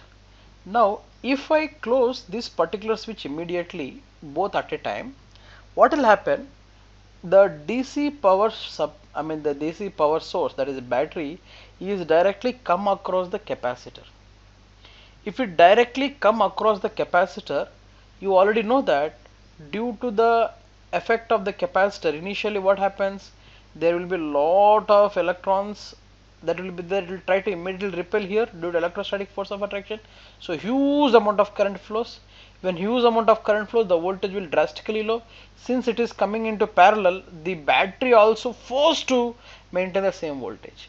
That means you are indirectly shorting the battery, and the battery life will drastically go down, and the battery sometimes even may go into deep discharge state. So we should ensure that the battery should be pre-charged. So what is meant by pre-charge is, there is, for this particular circuit, what they do is, in this particular circuit, what they do is they'll be connecting a resistance and with the help of a relay.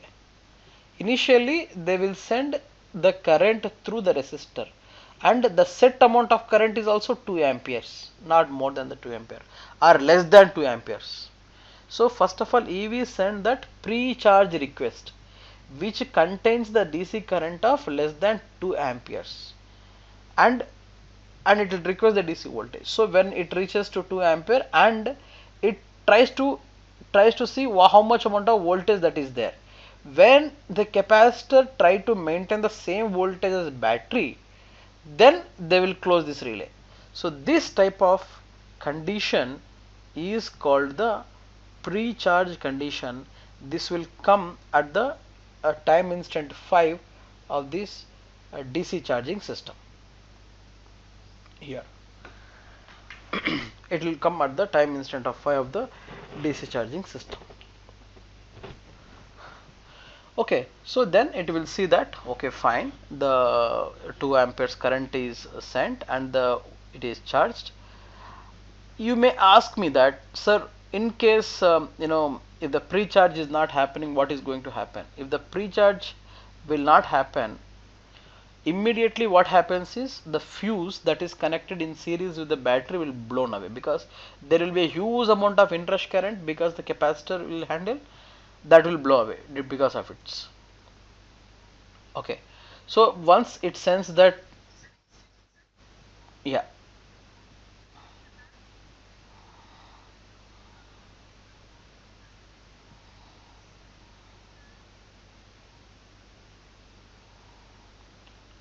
generally no, madam. uh, Default, it is a set of rules. This has to follow these rules only, whether it is 80%, 90, even 90% also, they will go for it. Okay, so this will go for that. Once the pre-charge is done, it will ask for how much amount of voltage is there, because the voltage is also very very much important. Then it will check that if the voltage is satisfied here, it will also check the voltage here. If this voltage and this voltage are satisfied, and that EV closes this disconnecting switch,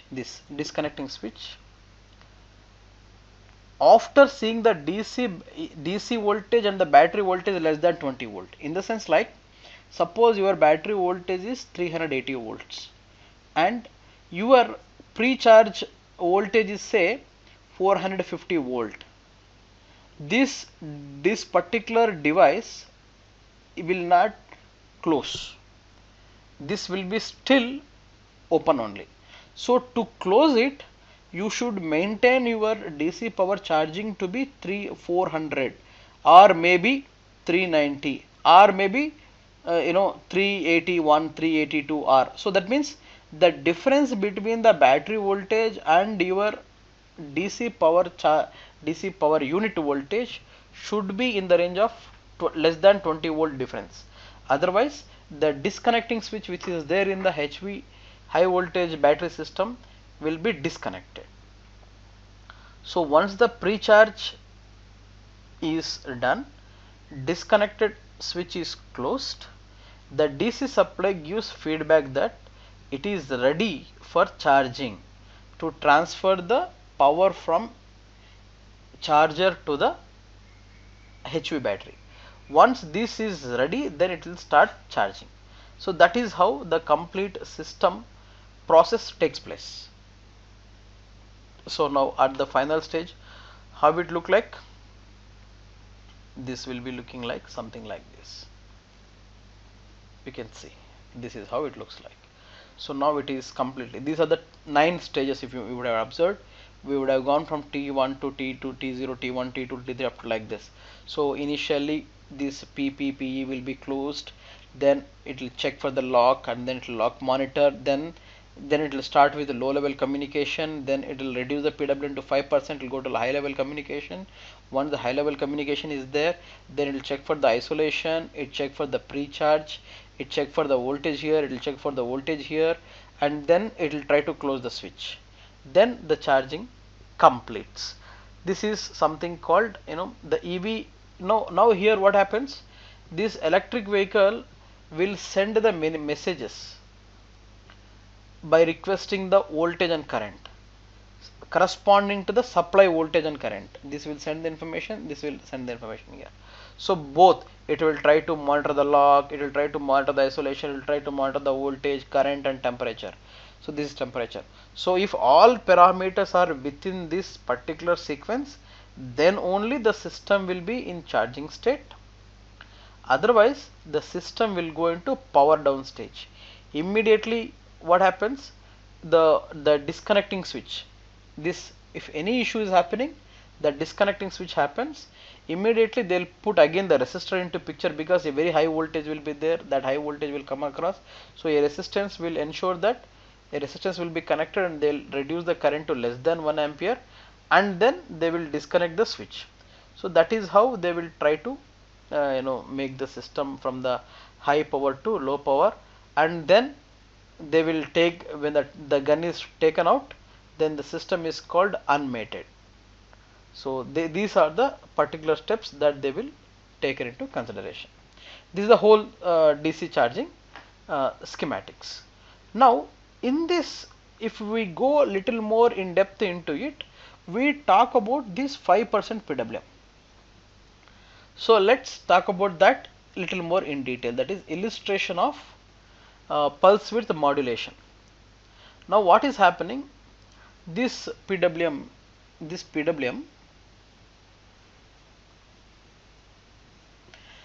this pulse width modulation is generally used for low level communication between the EV and EVSC. So the PWM signal is applied to the circuit of the control pilot and the protection earth.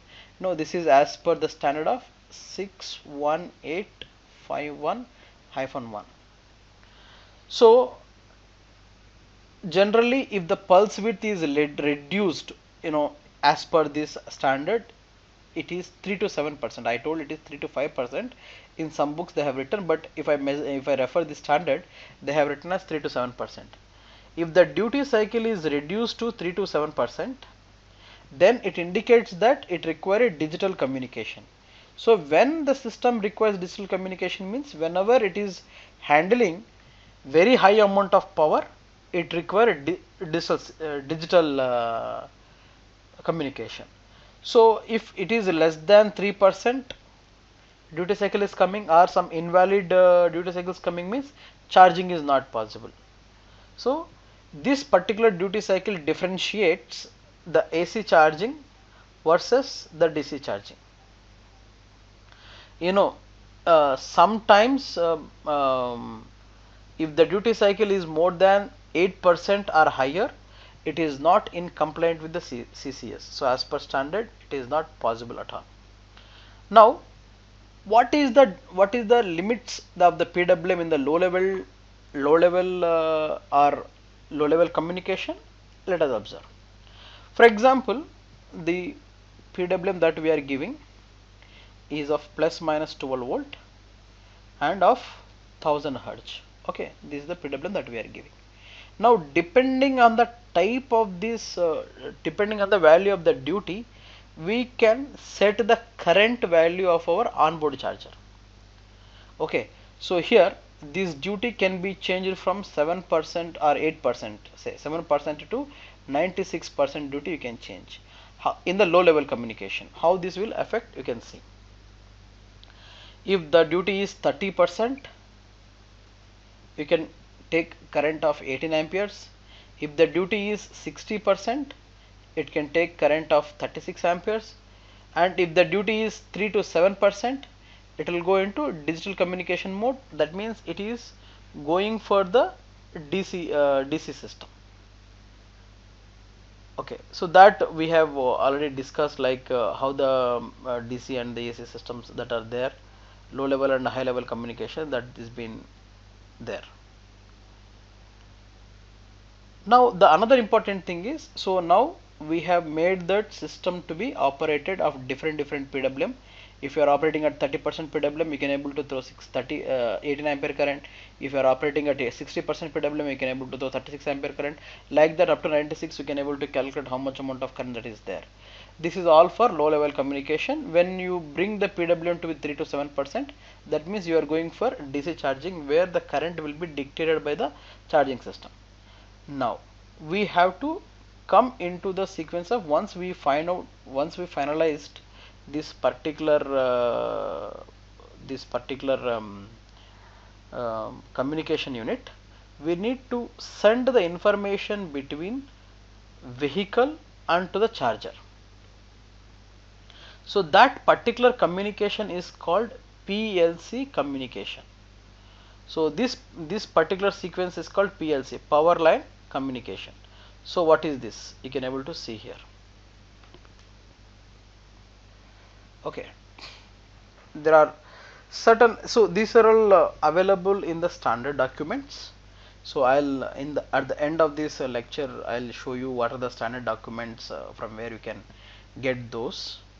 But for now, what you can see here, there is a charger. This is electric vehicle supply equipment they called. There is an electric vehicle.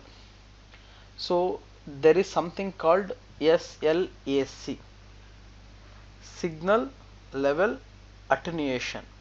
So it's very important, signal level attenuation characterization. So this signal level attenuation characterization is a protocol that is inside the CCS protocol. When the duty they reduce to 3 to 7%, it will enter into this protocol. This protocol is SLAC, okay, signal level attenuation characterization. This particular protocol ensures the EV and the EVSC are physically connected to each other. The SLAC is a part of layer 2. I'll show you what is the layer as per the home plug green PHY standard. So what is home plug green PHY standard also I'll tell you. So this protocol is to measure the attenuation between two modules. There is one module here, there is one module here, because in the sending side there is one module, receiving side there is one module. It will try to see the attenuation between the power line communication of the EV as well as EVSC. So this SLAC request shall be responded by particular EVSC only. Say for example, why they are especially talking about this particular EVSC is there is a reason behind that. What is that reason is, if two, I can just paste that so that you can understand clearly. You can see here, this is one vehicle, okay, this is vehicle number 1, and you have connected to a charger. Now you are trying to connect to a power line communication. Suppose same power line is communicated to another charger. Okay, same power line is communicated to other charger. Now this particular communication may also respond to this. This communication may also respond to this. So that means indirectly this electric vehicle may listen to the charger A, this electric vehicle 1 may listen to the charger B. To just avoid that, they will send some sort of a signal. Based on the signal strength, they will decide that whether the charger A is correspond to the vehicle 1 or charger B is correspond to the vehicle 2. If they don't put such protocol, what will happen is,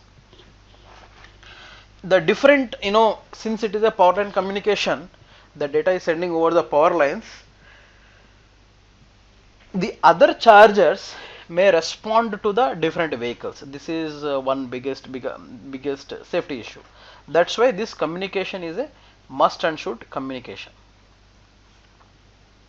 Okay, so this communication is power line communication, and here there are something like the slack parameters. They will send the request from the electric vehicle, they will send the request to a supply equipment will confirm, then it will send some sort of a characters, number of sound that will send to each EVSC, and that sound and its response will come back here, and then we'll say that okay, that now my sounds are matched, so I'll send the I'll send the result of matching decision.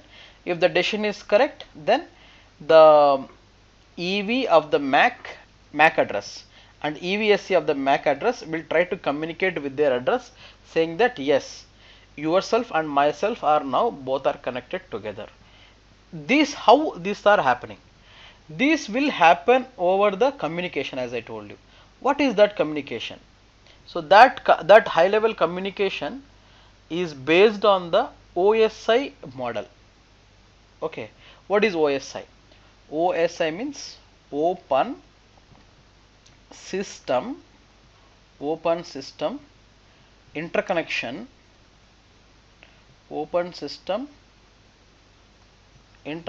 model. It is open system interconnection model. Okay, for each sequence that identified in the OSI beginning the physical connection, I'll explain to the step by step sequence that is happening here. So you need to understand little more in depth here. I'll just explain you. Okay, here you see. Yeah. So in this OSI, there is a charger. Sorry.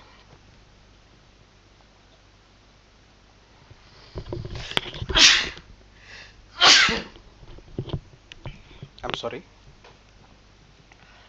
There is a charger and there is a vehicle. In both the charger side and vehicle side, this OSI has to be applied. In this OSI, open system interconnection model, there are 7 layers. So one is physical layer, data link layer, network layer, transport layer, session layer, presentation layer, and application layer. Okay, this will be as per ISO 15118-. This all ISO information will be there. This will be connected to the technical protocol, whatever the technical protocols are required, that is defined in ISO 118-2, where they will check for the IP, TCP, V2G session, XML, and DNS. Sorry.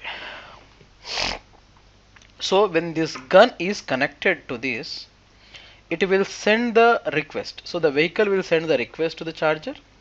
The charger will respond to the request. So this all will happen.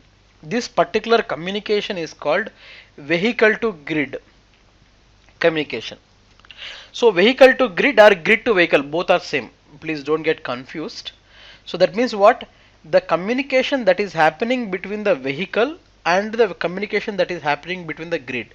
So this communication that exists between the vehicle to grid, that is why it is called vehicle to grid communication. In a normal aspect, if you see, grid is supplying the power to vehicle, but communication is same, right? Like whether power is supplying from the grid to vehicle or vehicle to grid, the communication layer that exists between them is like a kind of a same, right?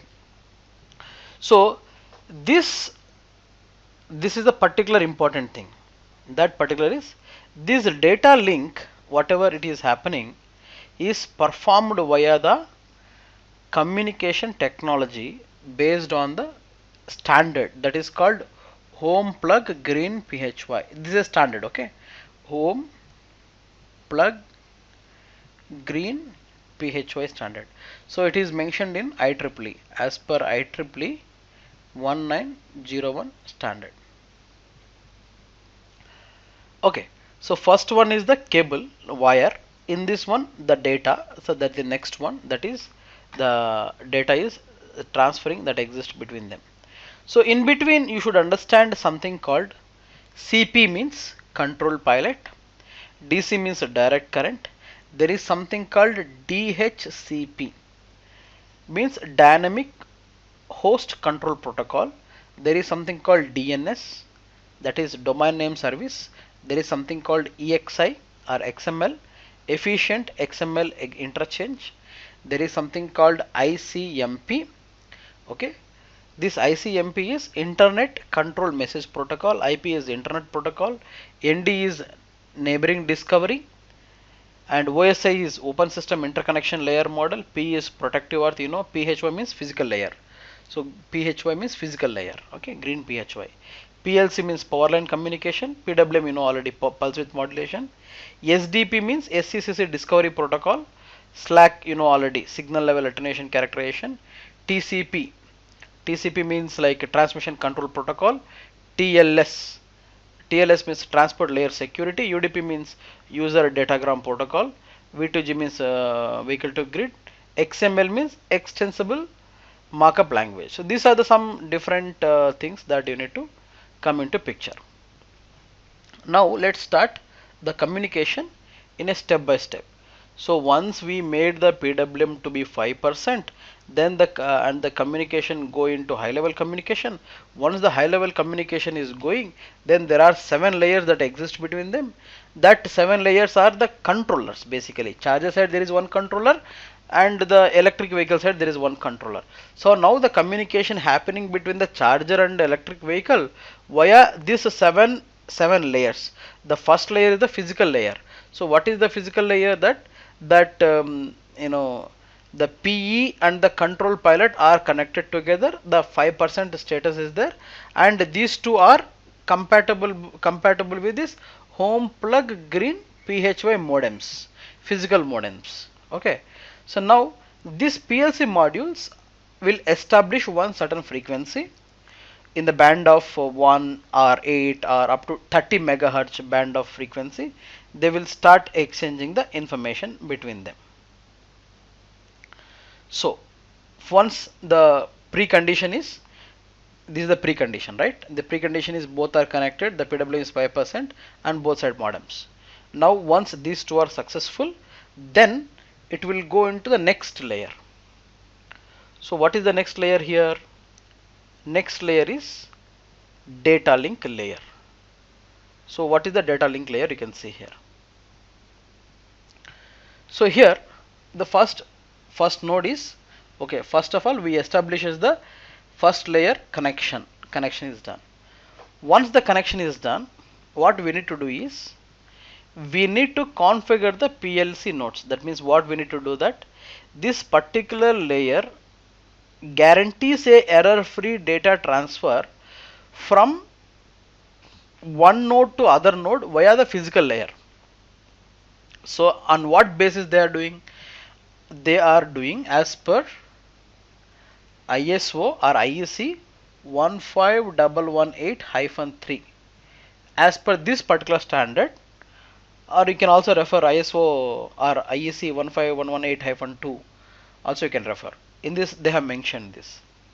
So in this one, what they are trying to do is, so the PLC will send some sort of a signal level in the form of a sound. Okay, it will send some signal to this. Our vehicle will send some signal to it over the communication that was already established, and then they will send the sent a request, they will receive a request, both of them acknowledge both the request and say that they will enter into this particular communication node. Once they entered into this communication node, they will go into the layer 3. What is that layer is, as you are seen, internet protocol layer, IP. So here what will happen, you can see internet protocol layer. So in this layer, after a successful completion of the OSI layer 2, they will go to third layer. That third layer implements the protocol, IPv6 protocol. Okay, if you remember, I mean, like they will tell about IPv4, there is no IPv5. There are so many issues with the IPv5, so they discard the IPv5. Directly they connect the IPv6. So IP, Internet Protocol V version 6. So in this one, they try to implement the a request for comments and the protocol parameters. So they implement, they will trend the ICMP version 6 to send the error messages, and then it will check the messages. So then all this will receive this IP address of this particular and this IP address of this particular. So after establishing the sound, after establishing the connection, it will establish for the IP. So once it is established the IP, it will go into the fourth layer, that is transmission. Till now IP got established. Once the IP got established, now it's the time to send the data between the power supply equipment and the EV charger. Here now this will as per the TCP, transmission control protocol, or UDP, user datagram protocol, with the help of security, transport layer security, HTTPS sometimes. So they with the help of these three, they will establish the reliable, means all our internet is reliable, TCP, fast and safe data connection between these two. So if you see overall in a nutshell, they are trying to implement the internet connection between these two systems. And this once this is done, then it's almost like okay, they can go ahead. So these are all, this layer ensures that error free flow and congestion of data stream with no lower disruption. Then it will go into V2G transfer protocol. So what is this V2G transfer protocol? It will go into layer 5 here. After layer 4, it will go into layer 5. In the layer 5, it establishes and manages and terminates the connection between IP address and port numbers. So this will be having one particular port, this will be having one particular port. All this will establish in the layer 5. In the layer 6, what they will do, they will this particular layer 6, I'll just copy this layer 6. It will be very clear if I copy that.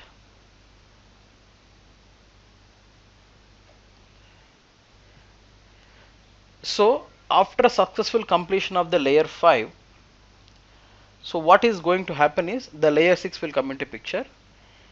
The coding and decoding from the network in the form of EXI will happen, because nobody should enter, right?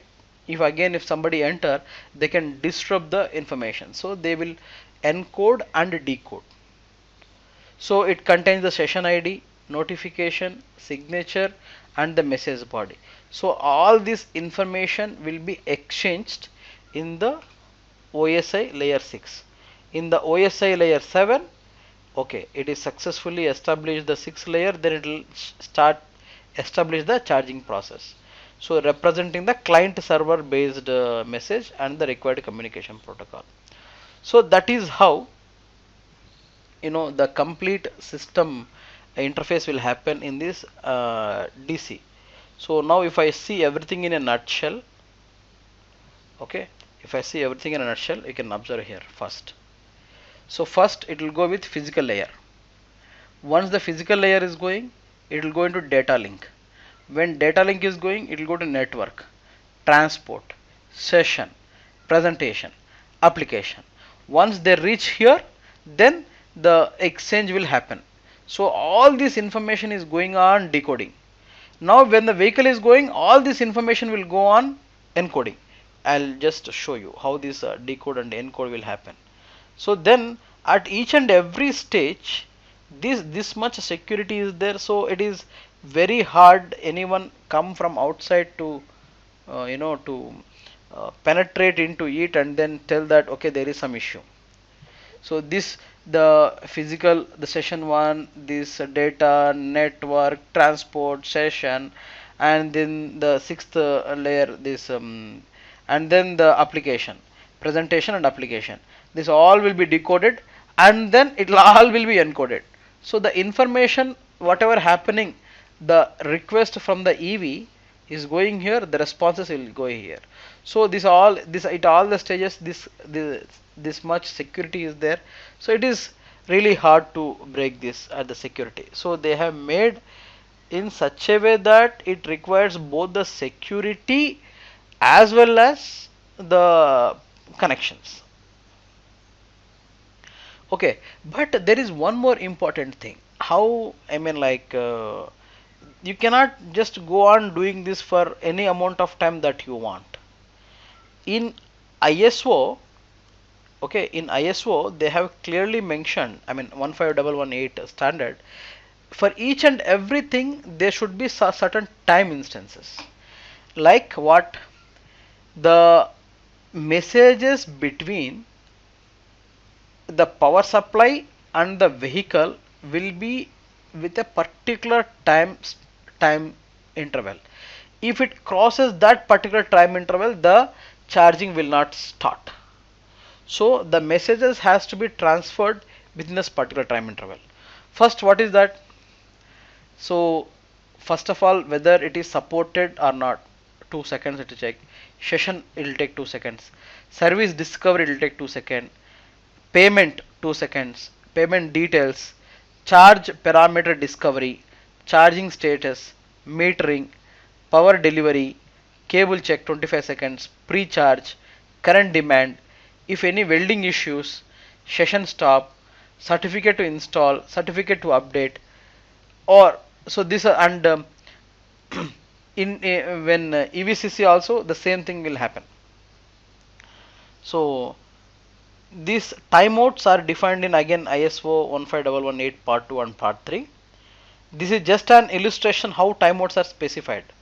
Okay, so what is the performance time, welding detection in the vehicle side, and all these things, same whatever I have discussed, everything for the vehicle side also happens.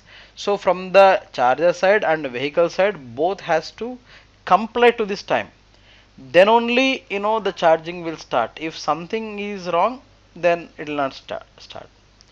So if in a nutshell, if I talk about all those things, each respective layer provides its services to the layer via defined interfaces. The application process has to be passed down through the protocol stack from the upper layers to the lower layers. Each layer adds the specific header. After EV has sent the message over the physical medium, the message is passed through all the higher layers until it will reach the power supply unit, and then it will come down. The whole process requires a logical interaction, okay, within each layer. If any sort of logical interaction is missed, then the communication will be not implemented. This is the complete information about the DC charging protocol. Now when we start the protocol, there may be so many issues also that may come. Okay, so what and how do we respond to those issues is also very critical, important thing. So now the first issue is signal level attenuation characterization issue. What will happen? It will try to send some specific amount of sounds from the EV charger to the vehicle. I mean EV charger to the vehicle, but vehicle may not respond or EV charger may not respond. At the time, what is supposed to do is the power line communication chip inside the electric vehicle charger, inside the charger basically, is not ready for communication. So you have to check that if the SLAC error is coming there. So that can be removed by plugged out and plug in again. There is no problem. So that also can be done by resetting the PLC chip. That can be done. So and one more is what happens due to some sort of electromagnetic interference, the sound that are sending may be stopped in the middle or the sequence is getting disturbed. Again you have to reset the power line communication, then only the things will happen. And for one sound to other sound, you have to maximum wait for 700 milliseconds. If you are again sending so many sounds at a time instance, then it will not going to happen.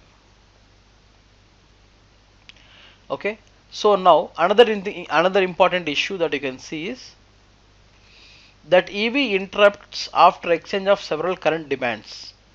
So what is happening? There is a charger and there is a EV, and with the help of CP the data is communication exists between them. and due to external magnetic interference, that is electromagnetic interference, the data for the current demand is changed, say due to some external magnetic interference. So then the charging again will stop. Due to excessive noise on the control pilot, the EV detects a state from the state C to state B. So to avoid that, generally what you need to suppose to do is the CP should be turned with many ferrite rings. Okay, so then this EMC has to be passed as per the IEC test 61851-21-2. So emission on charging cable. So this charging cable emission has to be complied to the standard, then only the AV and EVSC charger will happen. Okay, so then another is you know sometimes it interrupts the current demand. You have to check what is the happening that exists between the current demand phase versus current receivable phase, and sometimes it also abort it, the current may abort.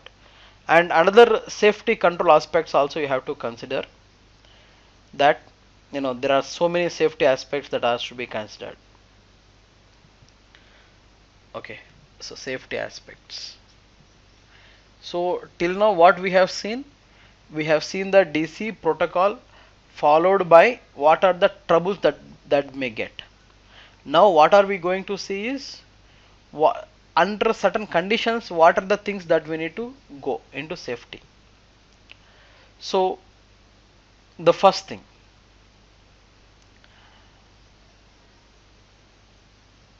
immediately this is, again let me take, this is our EV charger, this is called EV supply equipment, this is our EV, let us say, and these are connected. Now first what is happening, if the energy transfer is started from the electric vehicle charger to the EV, okay, and you have got that an issue in the EV, maybe due to external interference or some issue, that you are supposed to immediately switch off. At what rate you have to switch off? So you have to switch off in the normal PLC with a current of 100 ampere second down. So within a second you have to reduce the current from whatever what the current value is there, that has to come down to 100, that will reduce 100 ampere in 1 second. Suppose if you press the emergency button, and if you press the emergency button, the current should go down with 200 ampere per second. So whenever you are purchasing some sort of EV charger, you have to be very critical about these particular parameters. Suppose if something goes wrong, at what rate the current should reduce, and if you are pressing the emergency shut button, at what rate the current should go down. Otherwise you have pressed, let us assume that you have pressed the emergency press button on the charger and it took maybe like 5 seconds to switch off, then it will be very dangerous, right? So at what rate the current has to suddenly reduce. If it is running at 300 ampere, you cannot make it zero in 1 second. So at what rate? At least a minimum of 200 ampere per second you should check. Okay, so now what are the other failures that you can able to see? Safety and failure issues is, first failure issue, when the electric vehicle is trying to establish the connection with the electric vehicle charger, at that time what may happen that due to proper insertion of cable, this may be first, it may not even start. So at this particular time the charging should not start. If the proper cable insertion is not proper, the charging should not start. If the charging should start, then lot of spike will come. Okay, so how do we do that? the overlapping of the contact is not sufficient, and the CP contact is detected, it require more amount of current, and the no charging should be started in this case. For example, if they try to connect it together, but what happens, there may be a water, there may be a dust, or there may be some sort of insulation, a lot of dust and water and accumulation will be there. At the time, it will automatically has to check the insulation, so that isolation check is performed. If there is a fault, then it should go into no state. This has to clean and then only it has to go. So this particular plug should be as per the IP44 standards. Okay, this particular information about this plug you can find it in IEC 61851-23. This information you can able to see here, and some other charges. The degradation of the contacts are the cables. Sometimes it may also happen that the cable, when you are trying to insert again and again, the degradation will happen inside the cable. So that also has to be checked. That is also one of the potential hazard, that the cable contacts are damaged. So this cable contact damage means that the resistance is increased between the contact of the cable. If the resistance is increased, automatically there is a lot of heat that will be developed. So after that, it will go for initialization. Okay, so once it is mated, means I already told you, like mated, initialize, cable check, pre-charge, charge, and power down. During mating, these are the issues that you get. During initialization, first you need to check about the vehicle should be immobilized. So when you are trying to charge the vehicle charging, the vehicle should be immobilized, and you have to check for the current handling capability of the cable. So you have to check how much amount of current it can withstand. So whether you have to check for the pilot signal, whether the pilot signal is coming in proper, or pilot signal communication is locked, or whatever the issue is happening. Then another issue that you have to check is connector. So whether the lock is happened properly or not. The final thing that you have to check is the exchange of operating limits, like within what time the parameters are being exchanged. So before charging before initialize the charging, these are the 5 steps that you have to be carefully check before entering into the system level performance. So these are all, again it is mentioned in IEC 61851 in 23 also they have mentioned. And if something goes wrong, immediately you should not start the charging. If any one of the sequence is there, immediately, whether it is in the immobilization, whether it is in the current capability of the cable, whether it is a handshaking capability or locking connector or operation limit, it has to immediately enter into no charging state. Okay, so if something goes wrong, like suppose if it is not initialized at all, it should not enter into charging state. If at all it is initialized, it should go into normal shutdown. If it is initialized and it's going on, it should go into emergency shutdown. And the last one is completely disconnect the cable and then switch off the system. These are the things. Now the cable check, you already know that you have to ensure that isolation initially is perfect. Isolation monitor you have to be checked, and what is the isolation that exists between DC plus and DC minus, you have to check. You have to check the DC plus and the earth. So once the isolation and isolation monitor both are done, you have to say that fine. If not, don't switch on the charging at all. Then the pre-charge, as I already mentioned, that first of all you have to see that what is the requested difference between the requested voltage and the delivery voltage. If the difference between requested voltage and delivery voltage is less than 20 volts, then only you start. If it is more than 20 volts, you should not start. And if there is any communication error, you should not start. If there is any voltage mismatch, or any ground fault, you should not start. It's obviously, I mean, like these are all the some things that you need to file up. And if there is any communication error or manipulation or external attack, you should not start. Now the charging procedure. So I'll just copy this so that I'll explain a little more in detail.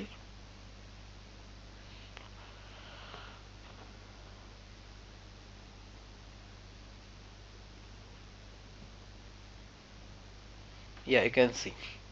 So the one which you are talking about is this mating, initialization, cable check, pre-charge and the charge. During charge, what are the issues that you can able to see? So overheating of the vehicle coupler. If any overheating is happened, immediately shut down, because it will, since it is already charging is started, right? It will go into normal shutdown. And insulation is corrupted. Again, shut down. DC, the DC plus and DC minus is corrupted. Shut down. Unintended connected. Shut down. Wrong output voltage at the station. Shut down. Wrong output current. So I mean, like, you, whenever you are trying to write a program, these are all the checks that has to be done. Whenever you are trying to monitor the isolation, it should be greater than 100 kilo ohms. If the isolation is less than 100 kilo ohms, immediately shut down. And if you are seeing that there is any overcurrent is there, shut down. Unintended disconnect is there, shut down. And I mean, like, these are the some important steps that you need to follow when you are trying to make the system to be shut down. And wrong output voltage at the station, shut down. And you can see wrong output current at the station, shut down. So these are all the things. Now the last thing is power down. And what are the safety conditions that you need to consider to make to be power down, because this is something like emergency stage. Okay, the system is running and then it is happening. Supply reduces the output current to 0 amperes. So when the, I mean, it is something like grid failure happens, at that time immediately it goes to shutdown. So these are all, I mean, these are all the references that is there in the ISO standard 17409. Okay, so and then EV is disconnecting the breaker circuit. So when the EV is disconnecting the breaker circuit, I mean, like, automatically there is no point, it's automatically into completely disconnect stage only. Then de-energizing the supply output. So high voltage connector, you make it down and you just make the lock in and then open it.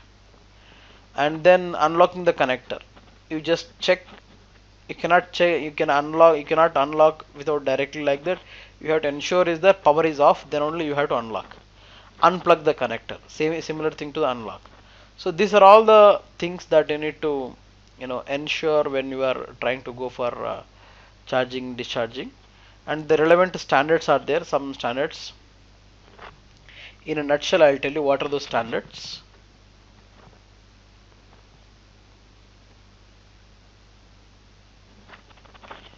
So these are the standards. So connector standard is as per IEC 62196. Communication standard is as per ISO 15118, and the supply station standard is as per 61851. So in this connector, they will tell about that what are the different type of AC connectors, DC connectors, plugs, sockets, outlets, and all there. I mean, what type of things are there. You know, this ISO 15118, you should also see about DIN spec 70121. So that is some sort of extension of DIN spec that you can see that. So the communication has to be done as per ISO or IEC 15118, and all the charging stations should comply to IEC 61851. If these three are there, then the system is done. So as I was mentioning it to you, there are so many standards that are there. I'll just tell about one by one here. So taking this IEC 62196, there are so many part. So I am writing like IEC 62196-1. That means what? In this part 1, that what are the general requirement of plug, socket outlet, vehicle connectors, vehicle induct, for all the conductive charging station is there. And in the part 2 they mention about the dimensionality, compatibility, interchangeability requirement for AC pin, and the contactive accessories is there. In the part 3 they have mentioned about the again same for 1000 volt 400 ampere, what type of things that should be there for type 1, type 2, type 3, and for the combo 1, combo 2 type of connector that they have mentioned in these things. So sometimes, as I mentioned, SAE J1772, they also mentioned about the level 2 AC charging and level 2 DC charging. Whereas if you talk about 61851 in the supply equipment, in the part 1 they are talking about the general requirement in the 61851. They in part 1 they talk about the general requirement of the vehicle conducting charging stations up to 1000 volt DC and even up to 1500 volt DC also they have mentioned. In part 21 they have mentioned about the onboard circuits up to 1000 volt DC, up to 1500 volt DC for onboard charger. And part 22 they have mentioned about the requirement of AC electric vehicle charging station for conductive with AC supply. Okay, part 22 is for AC supply, part 23 is for DC supply, part 21 is for both AC and DC operating at -30 to these things. And no, another one thing is vehicle also, these are all the charging and all. The vehicle standards also should be known. So the vehicle standards as per ISO standard 6469-3, and as per ISO and 17409 standard also we can able to safety requirement and all we can able to get. And coming to this communication standard, like in the part 1 they will be telling about the vehicle to grid interface, in the part 2 the network and application, in the part 3 physical and data link, in the part 4 conformance test. So in part 24 that will control the communication between off-board and come in the for 61850 basically talks about the communication systems.